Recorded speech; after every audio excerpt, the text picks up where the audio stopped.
Hello everyone, welcome to the stream. I'm just going to make sure this is working properly. It looks like we do have the focus of the camera proper, and I'm going to pop out chat so I can read it more easily. This is a much different setup than I normally do for stream, so it looks very jank on the outside. That's why I haven't zoomed in so far just on the cards, and the audio is different because I'm using my headset mic and not my very nice desk microphone. So anyway, we have the lighting and the camera all set up here on this.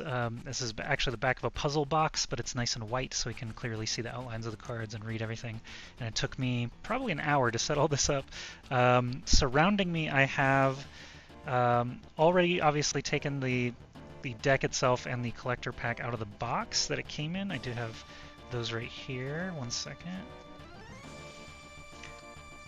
This is the box it came in. Limit break, equip weapons, raise your stats past 7 power. Okay, it does look like the stream is working. Let me make sure the audio is working right here. Okay, yep, I heard myself there. Alright, and then this insert was inside it, but I thought this was the actual card on the outside of it, and it was not, thank God, because it's bent a little bit from the package mailing. So here we go, we have Cloud X Soldier. I am a casual player. First of all, anyone joining us here, I have never played Commander except for about 8 years ago. I played with a borrowed deck, 2 games with a borrowed deck. So I understand how Commander works. I obviously watched a bunch of YouTube videos as well with pods with the Final Fantasy cards so that I could have an understanding of what my Limit Break deck does, bad and good, and things to look out for. And I watched some upgrade videos and things like that to try and see, if I had some of the cards, and I did. I do have a handful of the cards here that were suggested. We'll go through some of these, obviously, throughout the stream here, but I plan on basically discussing with everybody in the chat on upgrades I should make and, pitfalls I should avoid and things like that. I don't have that many crazy tools to work with, so I've got basically a hodgepodge of my history of playing Magic all the way back from 5th edition and Tempest up to when did I stop? Really, Cons of Tarkir. I think I played like 1 or 2 Cons drafts, but I was gonna wait a moment and see if any people enter the chat and see what we actually get here in this pack, but because of the VOD, I think we probably should just open it, and anyone who catches the VOD later on won't have to waste too much time. So this is a collector booster sample pack. I can have any of the art, sample art, alternate art, echoes through the past, whatever, previous cards. I'm gonna go grab some scissors because I forgot them. And here they are. So we're hoping for Surge foils, we're hoping for mythic rares, we're hoping for playables for our cloud deck in the 3-card booster pack. I'm going to very carefully open this just off screen. Make sure I do not damage anything.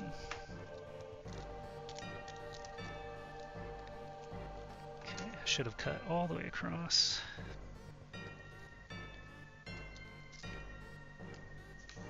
I have avoided the cardboard, thank God. Okay.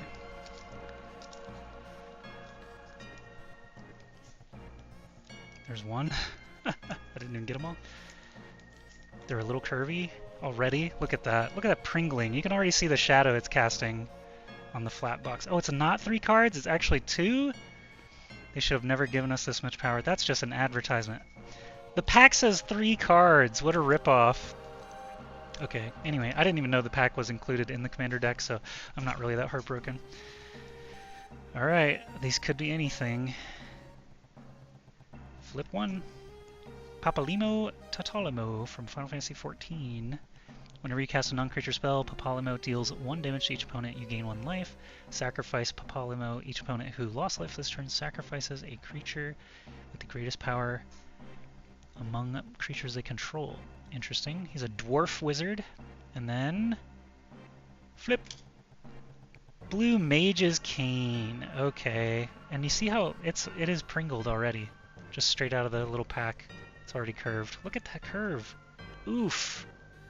Oof. I'm gonna have to deal with that. Unlucky. Okay, well, no insane cards here. We'll just leave these up standard style.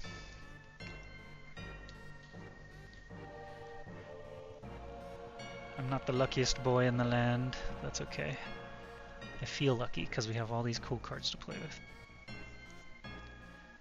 Alright, so Blue Mage's Cane says, just because I didn't read it yet, equipped creature gets +0/+2, is a wizard in addition to its other types, and has, whenever this creature attacks, exile up to one target instant or sorcery card from defending player's graveyard. If you do copy it, you may cast the copy by paying 3 rather than by paying its mana cost. Equipped to Spirit of the Wallaki. Okay, well, no big money pull there. Now we have the deck itself. I'm going to open it and sleeve each of the cards, but we'll talk about each card. If I can figure out a good opening angle here, the bottom seems to be best. Yes, it is.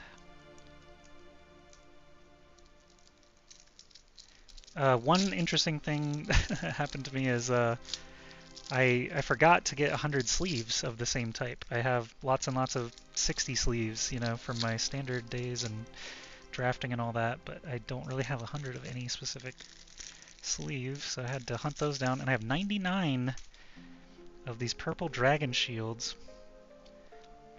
There's like a rules card at the end. It's got all the phases on it. Popular Magic formats. Booster draft? Okay. Do people do that? Oh god, these cards smell. They smell like ink. I did not expect that. Okay, well, since Cloud X-Soldier is the commander here, we'll look at him first. He's got haste and costs 5 total there with Naya colors. When Cloud enters, attach up to one target equipment you control to it. Whenever Cloud attacks, draw a card for each equipped attacking creature you control. So you want to go wide with equipment, you want to have lots of things attacking with equipment, and if Cloud has 7 power or greater, create 2 treasure tokens, and that's when he attacks. So he's getting those treasures as soon as he taps. Whether he does combat, whether he connects, whatever. So I think what I'll do is put him in a bacon sleeve and then a case. Actually, I do have penny sleeves. I have some penny sleeves. I'll figure this out. Here we go. Cloud off the top. Our lovely commander.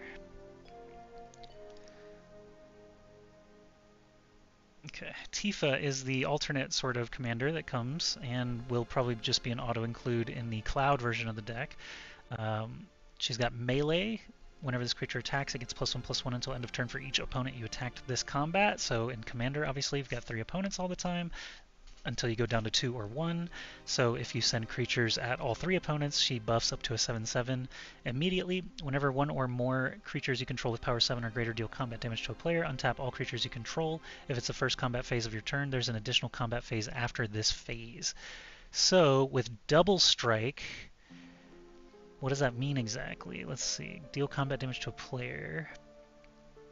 Untap all creatures you control. So if it's Double Strike, the first strike would hit, everything would untap. It would hit a second time. It would still be the first combat phase, so we would get 2 additional combat phases if Tifa gets Double Strike. So something very important to keep that in mind. Alright, we're going to start sleeving these up in the purple dragon shields, because that's the only thing I have 100 of. Next is Sid, Free Flyer Pilot. Equipment and vehicle spells you cast cost 1 less to cast, so he's a discount. During your turn, Sid has flying, which is great, some evasion on attacks, and return target equipment or vehicle card from your graveyard to your hand as often as you want, because it's, I mean, just a tap ability. You don't have to sack him or anything. So that's a great, great card for the equipment deck. I do also have a spreadsheet open on my other monitor that has some cuts that people have made and some other suggestions that people have made. So we'll be doing that after we look at all the cards. Cloud's Limit Break is great because it's modal. It's got 3 different tiers that you can cast for 2, 3, or 6 mana. Omni Slash, destroy all tapped creatures. So there are some possible synergies there, tapping things down and then blasting them with the Limit Break. Elena, Turk Recruit. When Elena enters, return target non-assassin historic card from your graveyard to your hand, and she is an assassin, so that's kind of interesting. I don't know how many assassins are actually in the deck. I think she might be the only one. But whenever you cast a historic spell, put a +1/+1 counter on Elena. She comes in as a 1/4 for 3 mana already. So if you return something cheap, you might even be able to buff her immediately to a 2/5. Heidegger, ha ha ha, belly laugh, martial law guy, Shinra executive. He's a human soldier. At the beginning of combat on your turn, target creatures you control get +X/+0 until end of turn, where X is the number of soldiers you control. And there are at least a couple of soldiers, like Cloud himself. So static buffing at the beginning of each combat. That's nice. At the beginning of your end step, create a number of 1/1 white soldier creature tokens equal to the number of opponents who control more creatures than you. So he's got a little bit of a catch-up mechanic as well. If someone has, let's see, I guess if 2 people have more creatures than you, you can get 2 soldiers a turn. If all 3 have more creatures than you can catch up quickly and get 3 at the end of each turn. Could usually be good for 1 soldier or 2, and if you're not getting soldiers, that means you're ahead, right? So that's good. Helitrooper, flying. Whenever this creature attacks, another target attacking creature gains flying until end of turn. Equip abilities, you activate the target this creature, cost 2 less to activate. So he's a discount for himself and provides evasion for a buddy and has evasion. Lots of good text on this card, Helitrooper. Soldier Military Program. At the beginning of combat on your turn, choose one. If you control a commander, you may choose both instead. So if Cloud is out, you get to do both. Create a soldier token and put a +1/+1 counter on each of up to 2 soldiers you control. So soldiers matter for Heidegger and Soldier Military Program. Ultimate Magic Holy. Permanents you control gain indestructible until end of turn. If this spell was cast from exile, prevent all damage that would be dealt to you this turn. So foretelling it first gives it an extra perk. Playing it out of hand is still a good avoiding board wipe. Preventing board wipes. And in this deck you want to protect your equipment almost above anything because you need to have something out for Cloud to take advantage. Even if Cloud gets removed and you play him again, you want him to have something to do when he gets back. Avalanche of Sector 7. So this is on my list of cuts that I have on my other monitor here. Let me make sure I haven't passed another one already. Okay, yeah, so Avalanche of Sector 7, it says it's a Rebel, which matters for Barrett later. It's got Menace and Star 3 for power and toughness. Avalanche of Sector 7's power is equal to the number of artifacts your opponents control. So there's no real guarantee that your opponents are going to have any artifacts. You're not giving them artifacts, so I can see the downside to this. Whenever an opponent activates an ability of an artifact they control, Avalanche of Sector 7 deals 1 damage to that player. So probably just not significant enough or hitting often enough for us to love this card. I'm actually going to sleeve this one not in a purple dragon shield like the rest of the deck. I have these other cards here, or these other sleeves that are bacon related, but shout out to Tasty Bacon, my good buddy.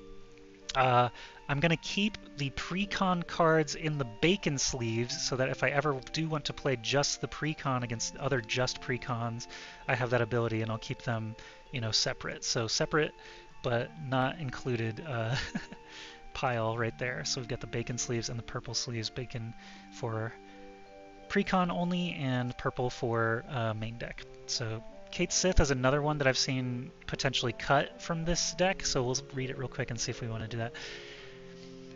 Lucky Slots. At the beginning of combat on your turn, scry 1, then exile the top card of your library. You may play that card this turn. When you exile a card this way, target creature you control gets +X/+0 until end of turn, where X is that card's mana value. So again, the consistency on this is just all over the place.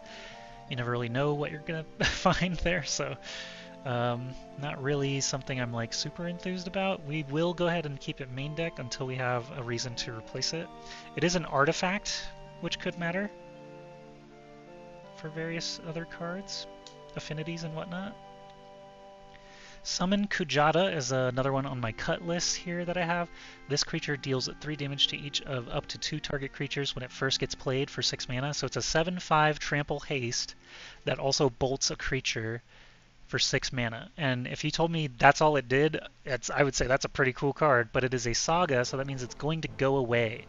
And if you're playing it for 6 mana, and it's going to go away guaranteed. That's a little bit of a scary proposition. You probably don't want to spend 6 mana on something you know is going away. So the second phase of it, if it lasts another turn, is up to 3 target creatures can't block this turn. It can be great to wail on one player in specific and try to take them out of the game. And then the last stage is discard a card, then draw 2 cards. When you discard a card this way, this creature deals damage equal to that card's mana value to each opponent. So again, your mana costs, who knows what you're going to have in hand by the time you're casting the 6 bomb? I don't know. So we're gonna put it in a bacon sleeve as a pre-con only, as it is suggested to make the cut on this one. Ultimate Magic Meteor is another one that is a suggested cut on my list here, just from watching various videos and keeping a spreadsheet. That's basically how I did that. No one has chatted yet, so I just want to make sure chat is working. Okay, just making sure. Alright, so yeah, Ultimate Magic Meteor says, deals 7 damage to each creature, including my own. If this spell was cast from exile, for each opponent, choose an artifact or land that player controls, destroy the chosen permanents. And it has a foretell cost, so you can know it's coming, and they won't. But again, there are better board wipes, probably. That's generally what I get from that. It's expensive, 6 mana sorcery that deals 7 to everything, not just a one-sided wipe or something like that. So we'll put that in the pre-con pile. Vincent, Vengeful Atoner. Now this is a bomb that I'm excited to play with. It's got Menace. Whenever one or more creatures I control deal combat damage to a player, put a +1/+1 counter on Vincent. So again, going wide has a great synergy here. And then Chaos, whenever Vincent deals damage to an opponent, and he's getting buffed, he's with counters, it deals that much damage to each other opponent if Vincent's power is 7 or greater. So equipping Vincent or getting him up to 7 with those combat counters is what we want to do. That's the game plan. You can actually kill everyone on the board at one time, potentially. So Vincent, awesome card. Very excited to play.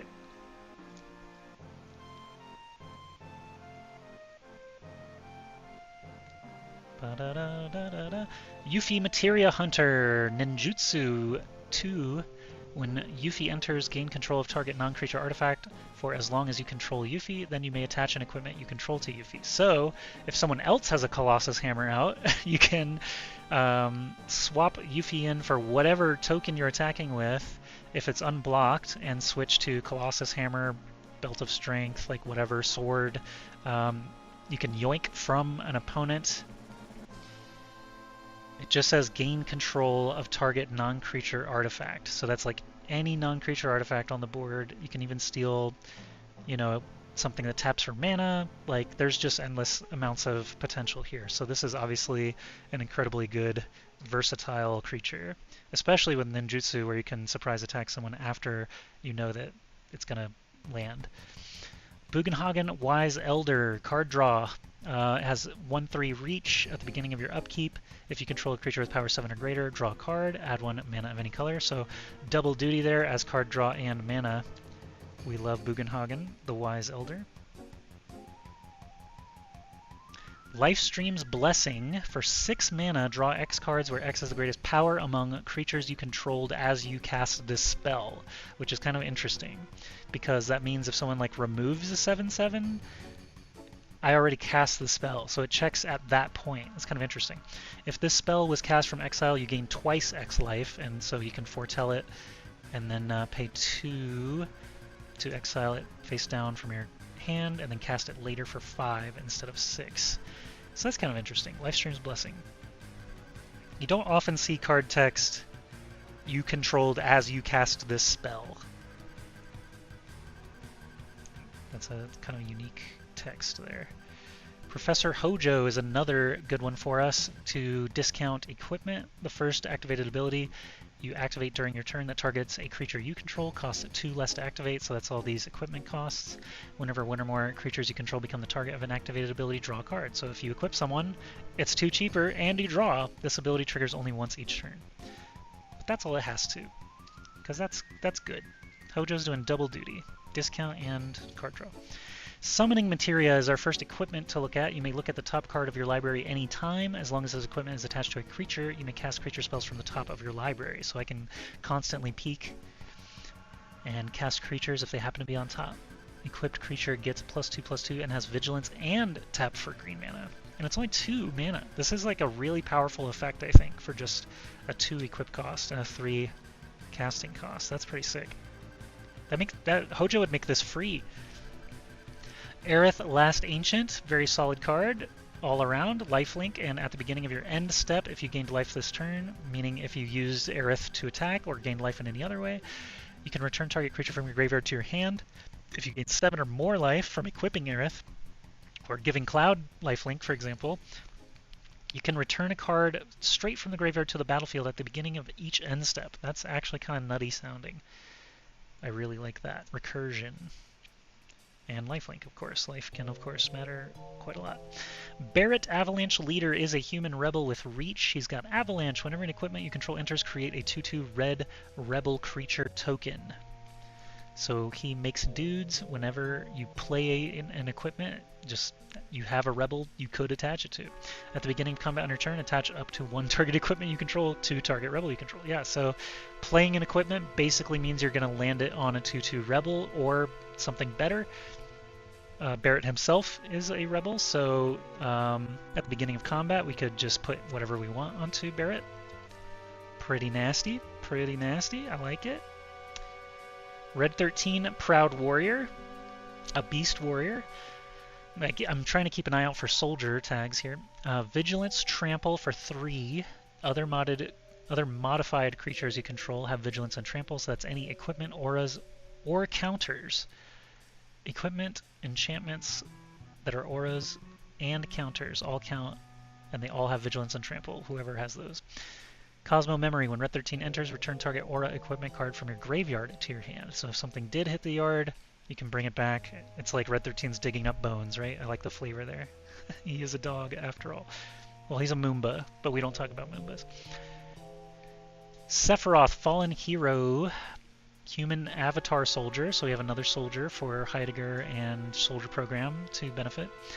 Whenever Sephiroth attacks, you may put a cell counter on target creature. So this is a way to modify creatures whenever he attacks.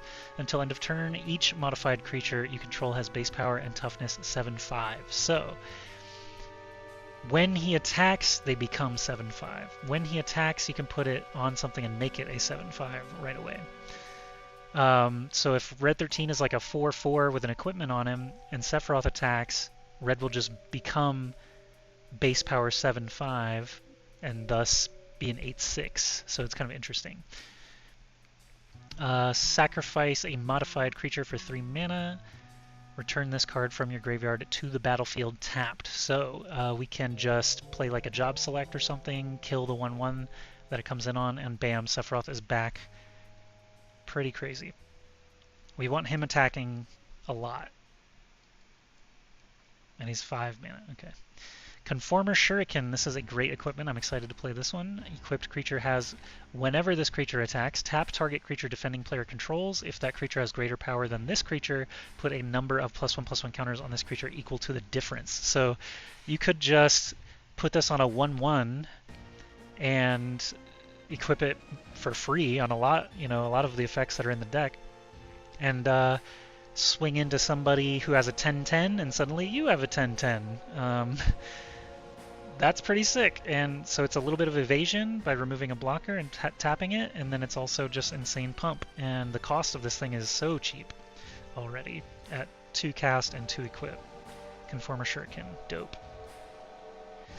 Wrecking Ball Arm, legendary artifact equipment.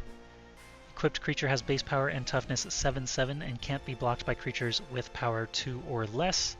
Equip legendary creature only costs 3. Equip non-legendary creature is 7. So this gets Cloud to his pump status that he needs to get treasures, or Tifa to the level of getting a second combat. Austere Command, modal removal. Everyone should be pretty familiar with this if you're familiar with Magic already, as it is a very popular removal. Destroy all artifacts or enchantments or all creatures with mana value 3 or less, or all creatures with mana value 4 or greater. So pick your poison. Great card. 6 mana is expensive, but we've got some ramp cards that we're going to be including as well. Bastion Protector. Commander creatures you control get +2/+2 and have indestructible. So Cloud gets a quick +2/+2 and indestructible as he comes in if Bastion Protector is already here. Makes that 7 sweet spot even better.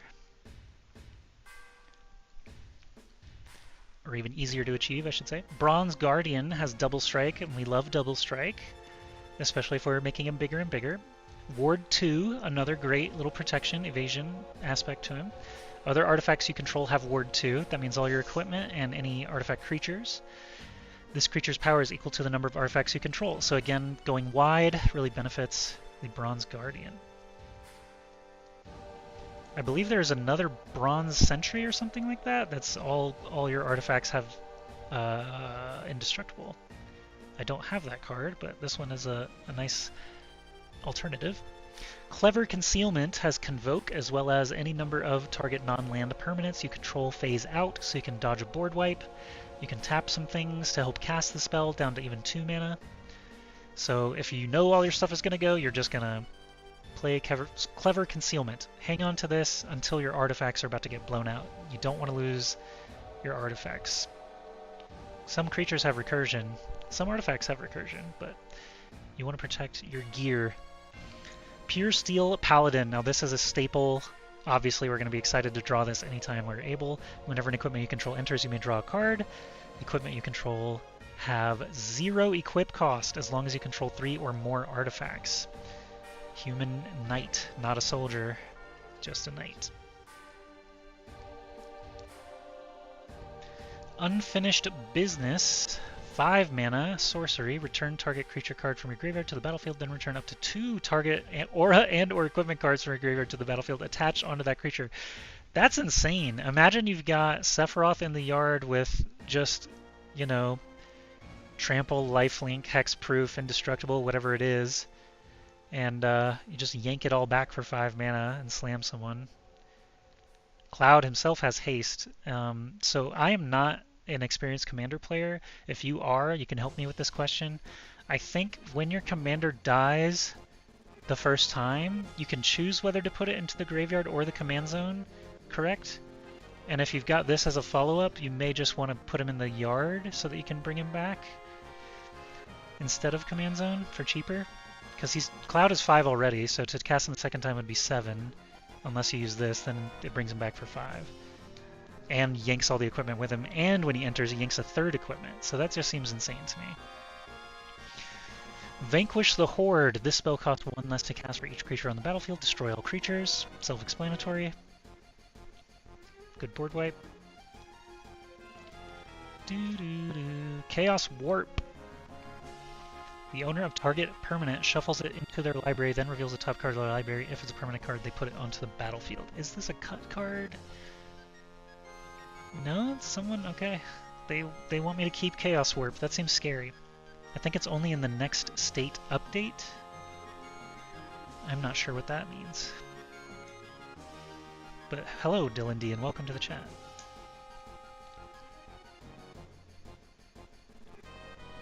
I'm not sure what you mean, if you could elaborate. But Hellkite Tyrant is a card that is just a funny haha card, and I don't think we want in the deck, so I'm going to put it in the Bacon sleeve, which is Precon only, not a purple sleeve, which is main deck. But Hellkite Tyrant, just to read it, Flying Trample, 6/5 for 6. Whenever this creature deals combat damage to a player, gain control of all artifacts that player controls at the beginning of your upkeep. If you control 20 or more artifacts, you win the game.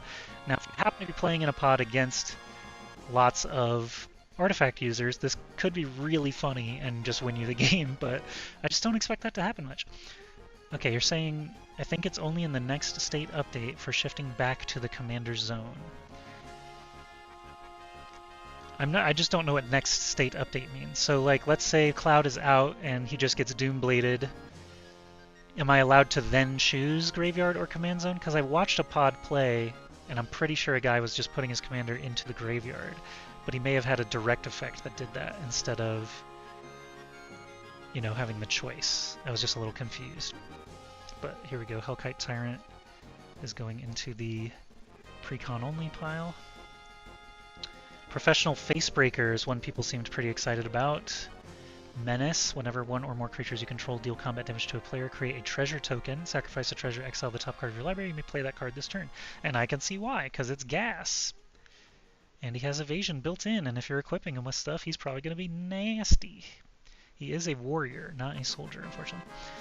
Decimate is a card that people have been cutting because it requires all of the targets, artifact, creature, and enchantment, and land. So if you only have 3 of the targets, you can't even cast the spell, to my understanding. So we're going to put this in the pre-con only pile. People were saying that it feels bad to be holding a Decimate you can't use, and I trust them. Armory Automaton. Whenever this creature enters or attacks, you may attach any number of target equipment to it. So freebie, another freebie. We love seeing those. There's quite a few of those, it seems, in this deck. Champion's Helm. Equipped creature gets +2/+2 as long as equipped creature is legendary. It has hexproof, and most of our creatures are. I would say 90% of them are going to be legendary, so nice cheap cost. 2/2 and hexproof for most of the creatures. That's Cloud Soldier gear. This Shinra battle gear. This is a cool equipment, Conqueror's Flail. Equipped creature gets +1/+1 for each color among permanents you control, which is going to be 3. Artifacts are colorless, so we're going to have red, green, and white. So essentially +3/+3. As long as this equipment is attached to a creature, your opponents can't cast spells during your turn. So no combat tricks. No combat tricks if this is attached to a creature. And we have lots of ways to attach to creatures for free. Sometimes it just attaches immediately. Darksteel Plate, indestructible. Equipped creature has indestructible. Hard to remove. Hard to remove this Darksteel Plate. That's the rest of his Shinra outfit. Inspiring Statuary. Non-artifact spells you cast have improvise. Your artifacts can help cast those spells. Non-artifact spells you cast have improvise. Your artifacts can help cast those spells. I see. So I can tap artifacts like Convoke in order to cast my creatures, essentially, because I don't have much else. I will have some spells, obviously. So. Alright, that's cool. Artifact mana value engine for 3 mana to get that out. Sword of the Animist is another exciting one to play with.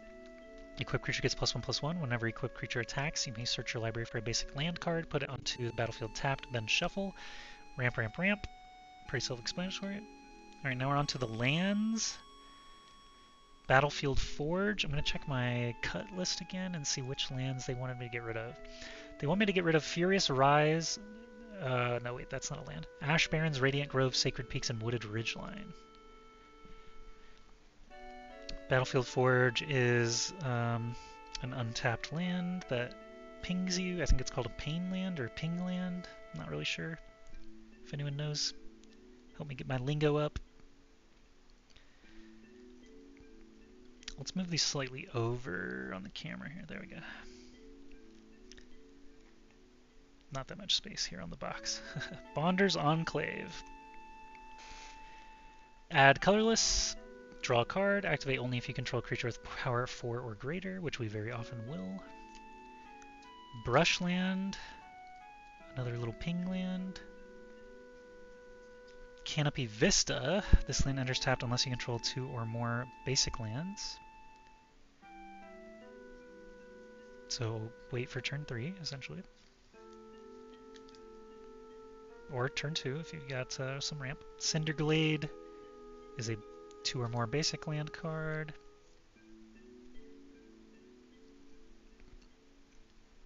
Clifftop Retreat. This land enters tapped unless you control a mountain or a plains. So basic lands matter here. And these are basic lands because they have mountain forest written on them. This one does not have plains mountain, for example.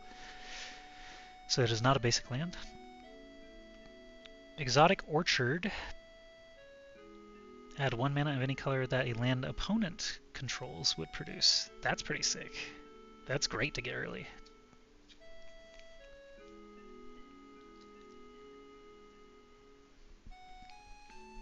Firelit Thicket.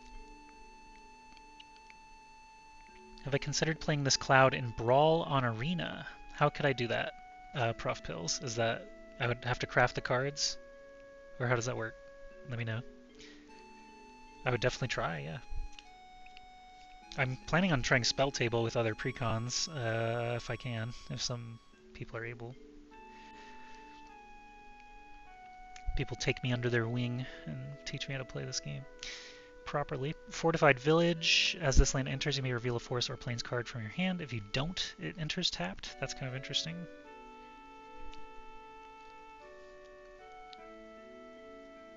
Fury Calm Snarl is also a reveal land. You craft this particular cloud, then just build a 100 card singleton deck with it. I see, I see. I have no rare wild cards. I have 0 rare. I have 0 rare wild cards in Arena, so would there just be no point? Game Trail. As this land enters, you may reveal a mountain or forest card from your hand. If you don't, this land enters tapped. I think I actually own more cards IRL than I do on Arena to do this. So, Spell Table is what I would try to do. Brawl or Commander, whichever. Mossfire Valley is a pay 1 colorless to add red-green. That's kind of interesting. I haven't had a land like that before.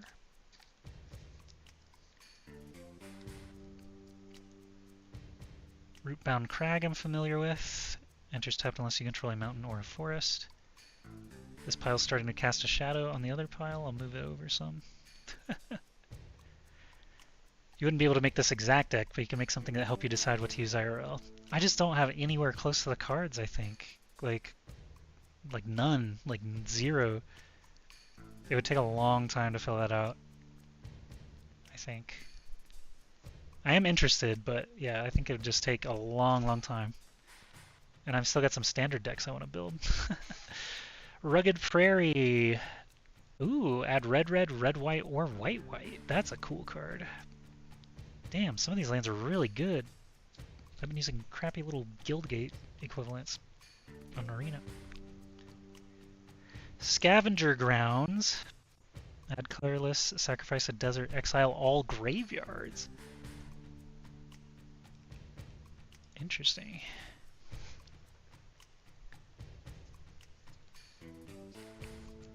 Also, Prof Pills, how you doing? You playing some Magic? You playing some Arena? Slayer's Stronghold. I'm familiar with this one from Innistrad. And it's Avalanche's HQ! Oh, I love that! Target creature gets +2/+0 and gains Vigilance and Haste until end of turn. Vigilance and Haste until end of turn for 2 mana and a tap. Hell yeah, Slayer's Stronghold.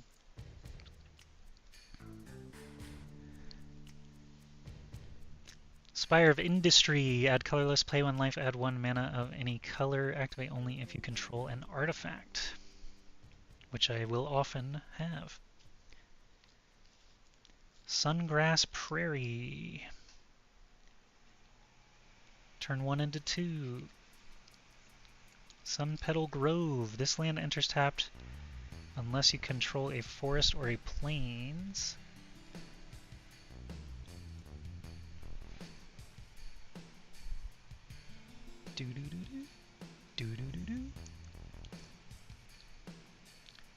This pile's getting large. I've never had 100 sleeved cards. I feel like they're going to slip slide all over themselves. I mostly play Brawl anyway on Arena since I prefer Commander myself. Nice. Sun-Scorched Divide is a 1 for 2. Is there a nickname for these lands? These 1 for 2 lands? Prof? Zac Fair is a very good card. Enters with a +1/+1 counter on it, and if you sacrifice him, target creature you control gains indestructible until end of turn. So he dies so something else can live. Put Zac Fair's counters on that creature and attach an equipment that was attached to Zac Fair to that creature. All upside for a 1 mana, essentially a 1/2 creature on entry. Barrett Wallace, another rebel. Reach. Whenever Barrett Wallace attacks, it deals damage equal to the number of equipped creatures you control to defending players. So just instantly fireballs a face if we are going wide with our equipped creatures, which we always want to do. Dispatch. Oh, Dispatch is already in this deck. Okay. I actually found a different Dispatch when I was digging through all my cards. Tap target creature, Metalcraft. If you control 3 or more artifacts, exile that creature. But there's already one in the deck. I forgot. Don't even need this one. Obviously, I'd rather use the cloud on the motorcycle art that says, "I'll take the chopper. The bikes are all yours, Cloud." Barrett Wallace. Secret Rendezvous with Tifa! So this Gold Saucer art actually has Tifa, Aerith, and Barrett as options, but I think this precon always comes with Tifa. I believe they call those filter lands. That would make sense to me. So Secret Rendezvous, you and your target opponent each draw 3 cards. This one I have seen on the cut list. Let me know what you think about that, Prof Pills. Secret Rendezvous is on some people's cut lists and not others. I'm going to put it in the precon only pile and not the main deck, because I think there's other cards that I'd rather have for personal first take on that. Furious Rise was on the cut list. At the beginning of your end step, if you control a creature with power 4 or greater, exile the top card of your library. You may play that card until you exile another card with this enchantment. Okay, so conditional and not that crazy of an effect. Makes sense to be on a cut list. Precon only pile. Good in multiplayer, not so good in 1 vs 1. At the beginning of your end step, if you control a creature with power 4. Gotcha. Oh, you're talking about, yeah, you're talking about Secret Rendezvous, of course, still. Furious Rise not good in this deck style, yeah. Vandal Blast. Everyone knows Vandal Blast. Destroy target artifact you don't control with overload cost, so you can destroy each artifact you don't control for 6. Oh, no, it's for 5. Okay, it's not in addition, it's by itself. Yeah, you did. I caught that after I said it. Thank you. Cultivate. Search your library for up to 2 basic land cards. Reveal those cards. Put 1 onto the battlefield tapped and the other into your hand. Then shuffle. Okay. Some ramp. Run-of-the-mill ramp.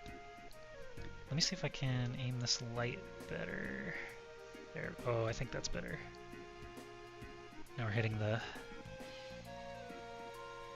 other pile better. Harmonize. Draw 3 cards. For 4 mana. Why not? Nature's Lore. Oh, there's a Nature's Lore already in this deck too? I actually found a Nature's Lore. One sec. So I already owned a Nature's Lore. Where is it? Where did I put it? It should have been in this pile. Maybe it was this pile. Here it is. That is a Nature's Lore Portal Edition. Search your deck for a forest and put that card into play. Shuffle your deck afterwards. And just a quick aside, today is Father's Day. My father passed away shortly after Father's Day in 2021, and that was actually the last time that I spoke to him was on Father's Day 2021. My dad bought us the Portal playset in the 90s. I don't remember exactly what year. It would have to be like 97 or 98. So I have the entire Portal starter pack except for just a very few cards that were actually worth a lot of money. So I've sold my entire collection off basically 2 or 3 times over my life, but I have the vast majority of these Portal cards still, and I find that pretty amusing. And building this on Father's Day, remembering my dad playing and teaching this and all the neighborhood kids is just a really nice memory, so I just wanted to share that with you guys. But we already have a Nature's Lore, so we don't have to use this one. We can use the Final Fantasy one with a Bugenhagen quote. The spirits that return to the planet merge with one another and roam the planet. They roam, converge, and divide, becoming a swell called the Lifestream. Wow, so thematic with what I just said. Rampant Growth, our good friend Rampant Growth. Search your library for a basic land card, put that card onto the battlefield, tapped, then shuffle. I did also find my own Rampant Growth we don't need. I forgot which cards were actually already in the deck, you know. I was just looking for important cards. I took 3 hours today digging through old stuff. Behemoth Sledge, the Nail Bat. Equipped creature gets +2/+2 and has trample and lifelink for 3 mana and equip 3. So I have a card here, Unflinching Courage. Enchanted creature gets +2/+2 and has trample and lifelink, but it doesn't even have to equip. Unfortunately, this is an equipment-based deck, so I don't think we need Unflinching Courage. I think we need Behemoth Sledge for all the other perks that equipments get. There's also Armadillo Cloak, which I have and did not bring out here. Arcane Signet. Add 1 mana of any color in your commander's color identity. Get some fixing. Colossus Hammer. Equipped creature gets +10/+10 and loses flying, so it doesn't really affect most of the cards in my deck. Maybe a Helitrooper or a Sid. Equip 8, though, means that we're basically wanting to put this on Cloud, who gets a free equip, or other creatures that get free equips. We never really want to pay 8 or 6 even for this thing, but can be a very funny 1-drop into auto-equip. Explorer's Scope was on the cut list. Whenever a equipped creature attacks, look at the top card of your library. If it's a land card, you may put it onto the land battlefield tapped. It's just too slow. Too slow, doesn't do damage. That's going to go in the precon only pile. Hero's Blade. I actually found a Hero's Blade of my own as well, but this one is the freaking Buster Sword, so obviously we're going to use this one. Equipped creature gets +3/+2. Whenever a legendary creature you control enters, you may attach this equipment to it. Little freebie discount. Flavor win for Cloud, specifically, because I think it does take him up to 7 power, right? He's a 4/4? Yeah, he starts as a 4/4. So this takes him immediately to 7. 7 is the sweet spot for all of our creatures for various reasons. Hero's Heirloom. Equipped creature gets +2/+1 as long as equipped creature is legendary, has trample and haste. Again, legendary matters, and again we have lots and lots of legendaries. Lightning Greaves. Equipped creature has haste and shroud. I did not actually own a Lightning Greaves, so I'm very happy to get one here. The fact that it is a free equip cost means you can launch people at face right away. Mask of Memory. Whenever equipped creature deals combat damage to a player, you may draw 2 cards. If you do, discard a card. Some deck filtering. Hand filtering, I should say. Skull Clamp was on the cut list because we don't have anything to take great advantage of equipping our creatures to kill them and get cards. So we don't really have an engine for this, so it's just going to go in the precon only pile. I love this song.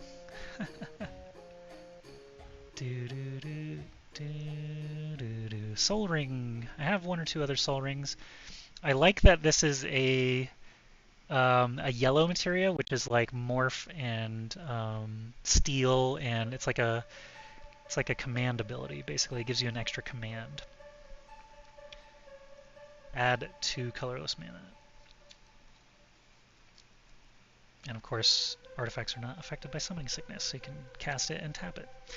Trailblazer's Boots. Equipped creature has non-basic land walk, and most commander decks are running non-basic lands, because you kind of have to. Ash Barrens. This one was on the cut list. Add colorless basic land cycling. Okay, I can see why. Evolving Wilds is already in the deck. I actually had a promo Evolving Wilds that I was considering, but I didn't remember that this was in here. I've got a pile here. One sec, let me find it. The promo Evolving Wilds from 2012. I believe this was Innistrad block promo. What do you think? Should I keep it thematic all the way?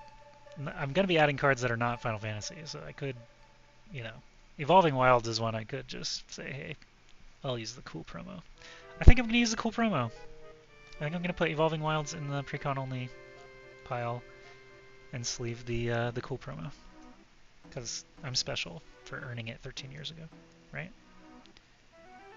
I'll be happy seeing it because I earned it. But we'll put the other one in the Precon pile. This is a FF10 Evolving Wilds anyway. Yeah, right? It's Al Bhed. I do love FF10 and 9. My favorite in order top 3 are 7, 9, 10, for sure.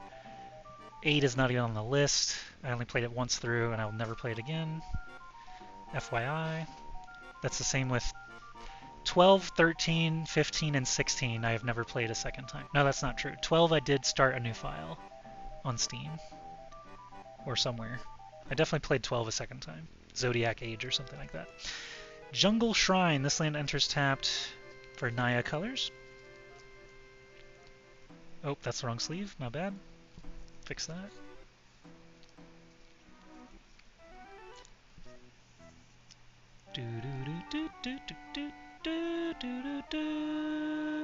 Path of Ancestry. This land enters tapped. This pile's getting too big for the lamp that I have. Can I move the lamp slightly? That's probably good. Path of Ancestry. This land enters tapped. Add 1 mana of any color in your commander's color identity. When that mana is spent to cast a creature spell that shares a creature type with your commander, scry 1. Ooh, I'm gonna miss those triggers so often. That's one thing I'm kind of worried about with commander is just triggers all day. Radiant Grove, this land enters tapped. So I think these tapped lands are the ones they said to cut. Radiant Grove, Sacred Peaks, and Wooded Ridgeline. So we're going to do Precon only. I'm running out of bacon sleeves. I know where more are, though. Sacred Peaks is the tap land, and Wooded Ridgeline is the other tap land. Oh man, I only have 2 bacon sleeves left. I think that's all the cuts anyway, or all the initial ones. Command Tower, add 1 mana of any color in your commander's color identity. There's actually 3 Final Fantasy command towers. I obviously got the Final Fantasy VII one in the Precon for Limit Break. That is the wrong sleeve. I'm a dummy. Purple, purple, purple.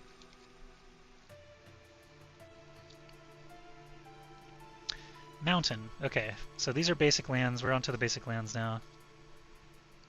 That's a Final Fantasy VI mountain, Final Fantasy IV mountain, Final Fantasy I mountain with the party? Oh, I like that. I like that. We've got a Final Fantasy IX forest. Pretty. Final Fantasy III forest with chocobos included. The Landfall decks will love that. And a Final Fantasy XI forest. Wow. I did play Final Fantasy XI, and you can see the party on that one too. Plains, the crystal, obviously from Final Fantasy XII. Those were very obvious if you played that game. Final Fantasy VII Plains is 7th Heaven. That's interesting. Final Fantasy 15 land is... This is what the whole game was just driving around. That's why I don't want to play it again. Then we have soldier tokens, which will not get sleeved right now. Lots and lots of soldier tokens. I'm just realizing how many they gave us. A foretell, because there was the ultimate magic foretelling. I like the art on it. That's a card back on Magic Arena. And obviously the Final Fantasy VII cover art. And a treasure. And it says this is an FF1 treasure specifically. So I do have some tokens that I found myself that I kind of want to show you guys because I think they're funny. Give me a sec here. What did I do with... Ah, here it is. So I have... I was thinking for hero and soldier tokens, I could do these WoW TCG cards. I have Van Cleef, the Lich King, Medivh, Gul'dan, Sylvanas, and more. But then I also have some like actual treasure tokens from other sets that look very treasury.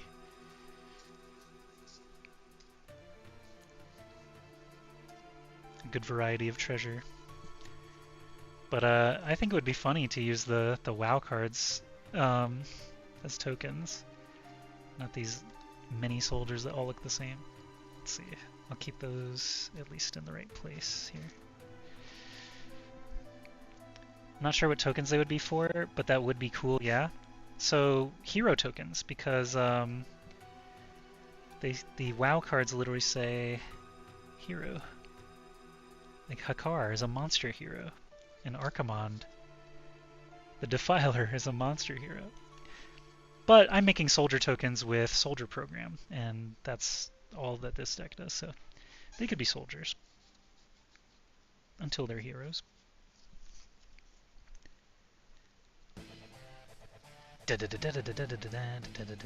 Anyway, I have like a dozen of those WoW hero cards. If you ever played the WoW TCG, those were basically your commanders. Okay, so now we have finished. We're going to sleeve these up. I will use these to start these basic lands.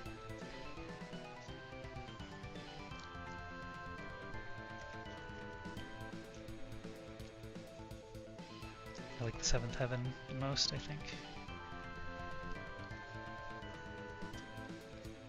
I do also appreciate that they are full art lands, you know.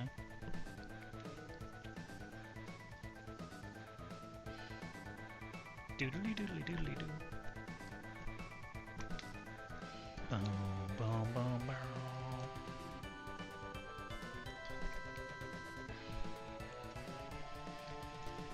Thank you to all the lurkers who keep coming through.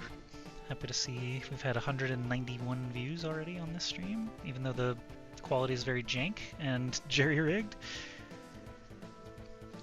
I'm using my headset and a very weird camera setup here. I've actually got my webcam on top of my mirror, my full-length mirror, and it's just tilted like 90 degrees, pointed straight at the cards. And then I have, this is actually a puzzle box that the cards are sitting on to raise them up even closer to the camera. I've got 2 lamps pointed at it. Alright, so that is our commander deck. Sans, how many cards did we cut here? 1, 2, 3, 4, 5, 6, 7, 8, 9, 10, 11, 12, 13, 14.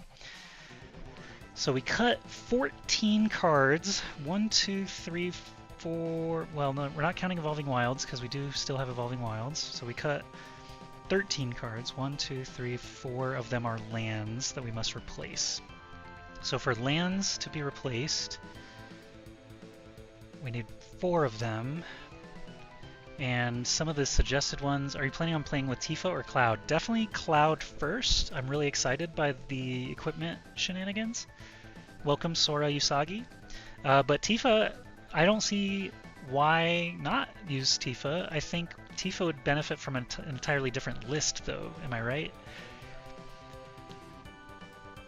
Because of her not actually having equipment like stated as a benefit to her, we might go a different direction with her, like pump spells and hastes and extra combats and double strikes and things like that. Might be a different list, and I'm excited to build it. But I think this, I'm a casual. This is my first pre-con that I'm building out beyond just the pre-con. So we're gonna start with Cloud and move on to Tifa after we get bored or get more cards or whatever. So I'm excited to play both. Alright, so we have Razor Verge Thicket as a potential. Did the list already have Razor Verge Thicket? I need to double check. That's a problem to not know that. Okay, it does not have a Razor Verge Thicket standard. So I can include that one. So thoughts on Razor Verge Thicket. I also have Castle Ardenvale as an option. These are land options to replace 4 cut lands. I have Restless Bivouac. I think all 3 of these are pretty cool. Castle makes tokens. Restless Bivouac becomes a creature and gives counters when he attacks. I have, let me dig through these, potentially. Shimmering Grotto. Like, my options get much worse after the Bivouac. Shimmering Grotto says add one colorless, and then you can filter to add any color of mana. I'm kind of using equips and stuff, honestly, since I kind of like the equips in this set. They are great. I have snow-covered lands. I have a floodplain.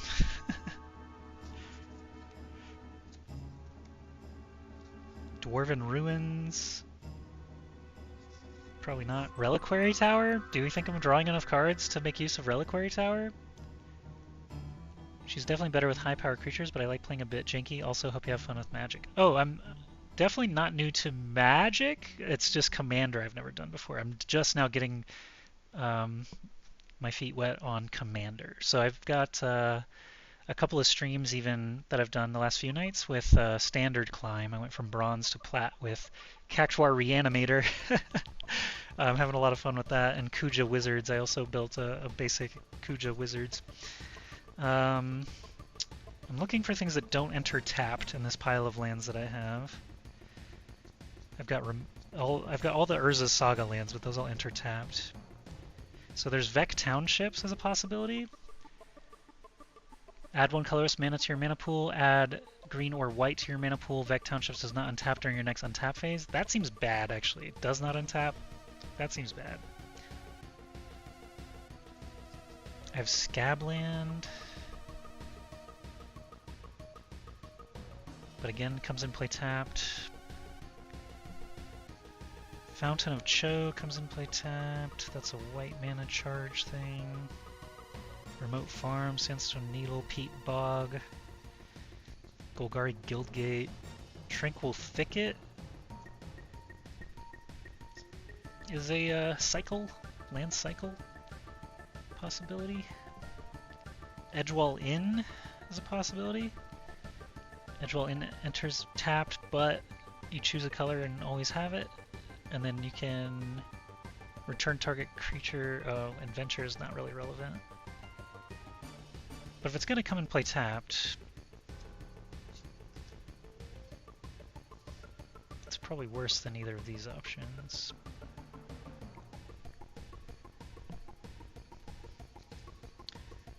Buried Ruin. Return target artifact card from your graveyard to your hand. That could be fun. Buried Ruin? With artifact recursion?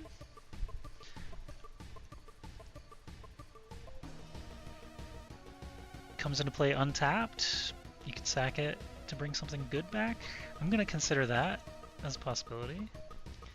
Rogue's Passage, I think we already showed, right? No, I didn't show that yet. Okay. Okay, I think Rogue's Passage is a good one for sure. So slide that in there. I think these might be our 4 lands we go for. Razorverge, Ardenvale, Rogue's Passage, and Bivouac. I don't know if we're gonna need Reliquary Tower. Oops, one sec. Drop some cards. Almost dropped some cards. Caught them just in time. Tranquil Cove is tapped, but it gives me a life. Probably just too slow. Tomb of the Spirit Dragon. Add one to your mana pool. You gain 1 life for each colorless creature you control. Probably not. I'm not really playing colorless creatures. I've got a couple, but not really anything to benefit. Windscarred Crag is similar to Tranquil. Blossoming Sands is similar. Nomad Outpost comes in tapped, but can make a red or white. I realize that is bad right now. Also don't want that one. Okay, I got more of those gain a life lands. Let's remove these here. Frontier Bivouac, nope, same thing. Teamer lands. Thornwood Falls, gain a life, and Swift. Okay. Alright, so our real options for the 4 lands we're replacing are going to be Razor Verge, Arden Vale, Rogue's Passage, and Bivouac. I think those are solid. I can make dudes. I can make unblockable. And yeah, that's good to have those things. So let's sleeve these up.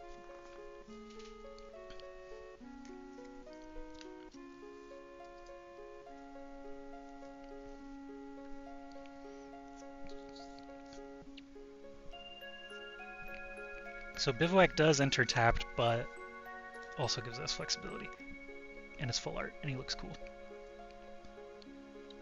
He's a flaming ox. And my Arden Vale is foil.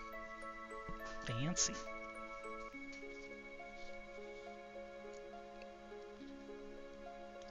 And it's sometimes not coming in tapped if I have a plains. And Razor Verge Thicket enters tapped unless you control 2 or fewer other lands. So it enters tapped unless it's the first 2 turns, or first 2 lands. That's okay, right?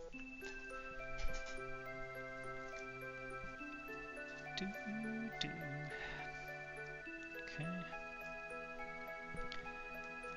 So we have now, I believe, 13 minus 4 is 9 cards that we cut that are not lands.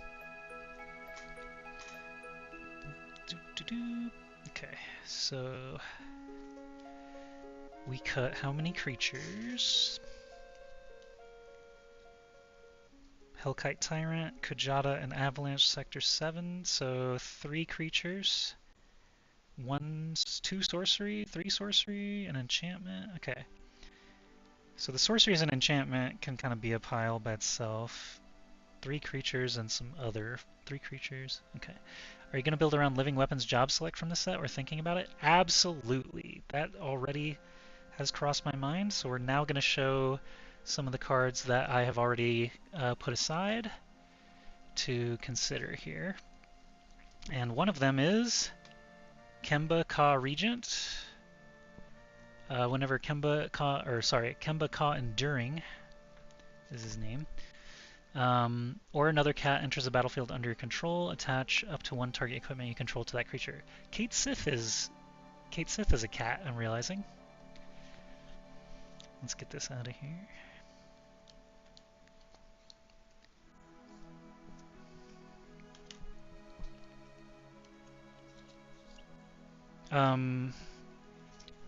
Not only Living Weapon, but for Mirrodin. There's a 4 Mirrodin card that makes a Rebel, and Rebels matter for Barrett.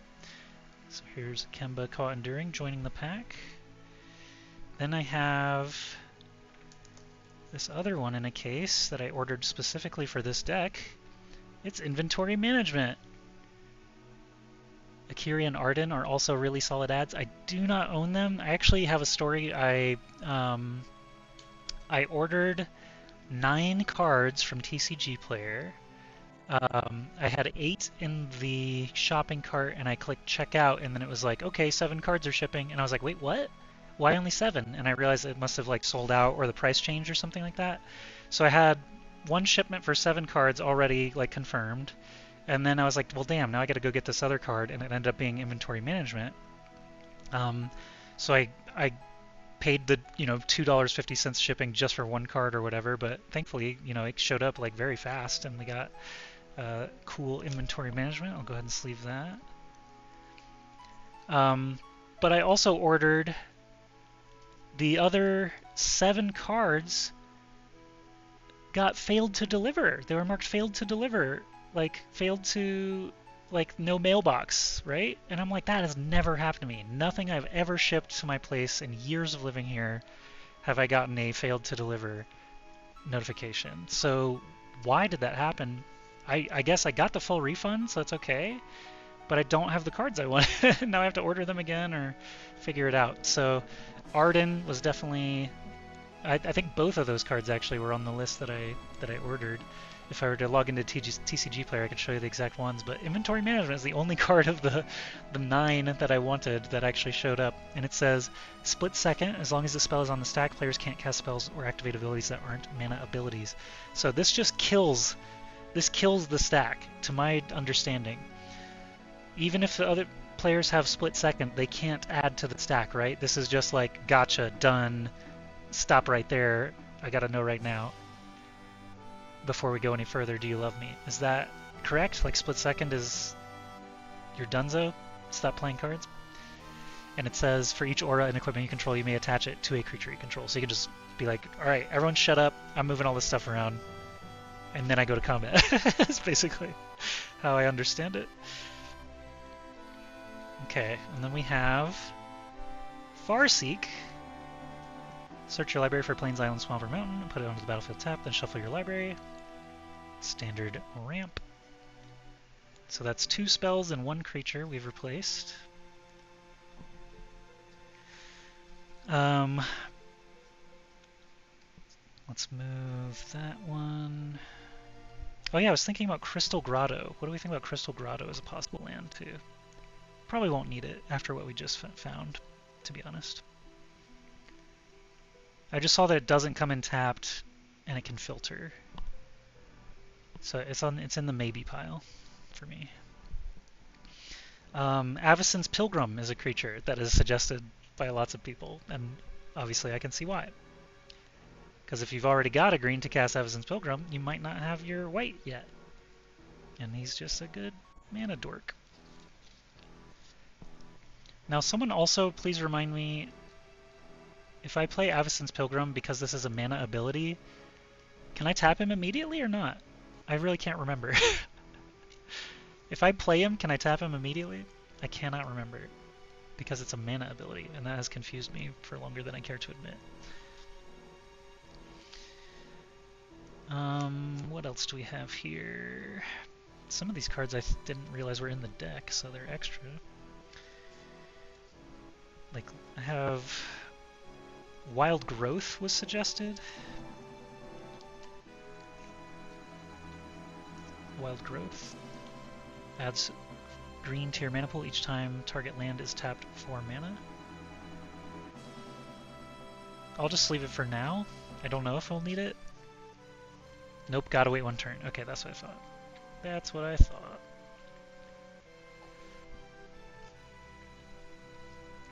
And then I have a Haha Funny card. Let me check through my other... I have 2 piles here in front of me of playables that could go in this deck. Oh, let's find all the equipment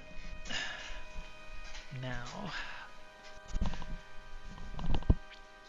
I have that one, that one, that one.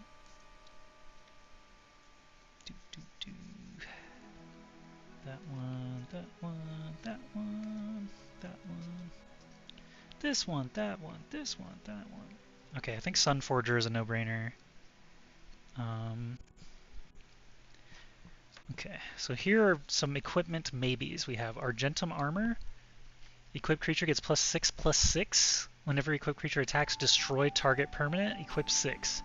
But I have a lot of things that auto-equip, so likely we're never paying 6. Sometimes we're only paying 4, sometimes we're paying nothing. This seems really good to me. I'm gonna move the pile. I'm gonna move the whole pile over here. Let's keep the maybe pile separate now. Okay, so that's a maybe.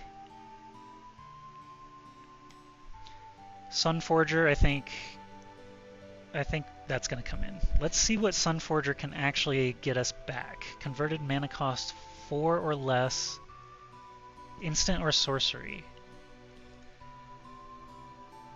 So, no, wait, it says only instant. So we have Chaos Warp, Clever Concealment, Cloud's Limit Break, Dispatch, and Ultimate Magic Holy. So it's 5 targets, 5 good targets so far. I could add more. I think that's a no-brainer. Let's go ahead and sleeve that one.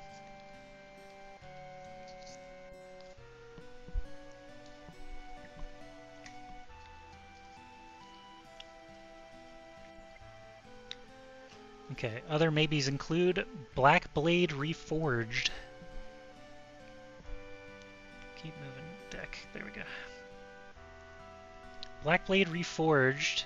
Equipped creature gets +1/+1 for each land you control, and is way cheaper for legendary creatures.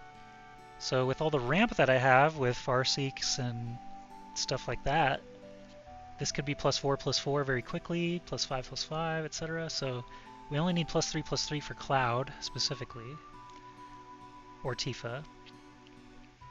So I think I'm tempted by Black Blade Reforged. We have Bladehold War Whip, and this is to Sora Usagi's point earlier about the living weapon. For Mirrodin, makes a 2/2 Rebel, and we know that our Barret legendary lets us equip to Rebels also, so the token matters even if it doesn't have the equip on it. Equip abilities to activate of other equipment cost 1 less to activate. Equipped creature has double strike. So I think I absolutely want to include this one. I think this is like, why aren't you using Bladehold War Whip, right? It's 3 mana to get out on the field. A 2/2 double striker that also discounts all your other equipment. And I actually owned this card already. I actually already had this card. Couple more options. Hex Gold Halberd is another Rebel Maker. As long as it's your turn, equipped creature has first strike and trample for 2 mana. Gets that out pretty fast. First strike trample 2/2 for 2 with upside. So that's a possibility. Crystal Slipper, I'm thinking we don't actually need now. It's Crystal Slipper and Fleet Feather Sandals are both give haste. Equipped creature has flying and haste. Equipped creature has +1/+0 in haste, but it's cheaper. I don't think we need either of these. We have only one haste giver so far. Let me make sure. Trailblazer's Boots? No, that's the Landwalk. Lightning Greaves is equipped creature has haste and shroud. And Hero's Heirloom has trample and haste if it's legendary. I do not have Swiftfoot Boots, unfortunately. I know that I do not own Swiftfoot Boots right now. So I have 2 hasting equipment already. Unless I missed one. I don't think I did. Hero's Heirloom and Lightning Greaves are already haste. So I'm tempted by Fleet Feather Sandals because it's haste and evasion. Lightning Greaves is nice, but Shroud makes it tough to equip. Lightning Greaves... Oh! Yeah, so after you put Lightning Greaves on something, it can't get any more equipment, huh? I did not even really realize that. Let's put this into the actual pile already, for sure. Bladehold War Whip, I love that one. Okay, okay. So I think Fleet Feather Sandals is pretty sick, to be honest. Alright, here's another weird option. Prowler's Helm. Equipped creature can't be blocked except by walls. How often am I running into walls in Commander? Please tell me. I have no clue. I literally have no idea. I feel like no one is playing walls when I watch these pods. Is this stupid or is this smart? Prowler's Helm. I think Swiftfoot is pretty cool, but I don't have it. I'll have to put it on the list. I think Prowler's Helm could be sick. I honestly think there's a lot that can be done here, especially with Vincent Valentine and Sephiroth. Anyone who has to like do combat damage to do stuff is pretty sick. And then finally, our last option for an equipment, because I don't own any swords either, is Moonsilver Spear, and that says equipped creature has first strike. Whenever equipped creature attacks, put a 4/4 white angel creature token with flying onto the battlefield. Now, that gives us more things to equip. it is expensive, like the initial cost is kind of expensive, but there are ways to cheat it, you know. I feel like if I'm ever playing this, it's because I have a plan to get it used immediately, like a haster. So I'm a little unsure about Moon Silver Sphere.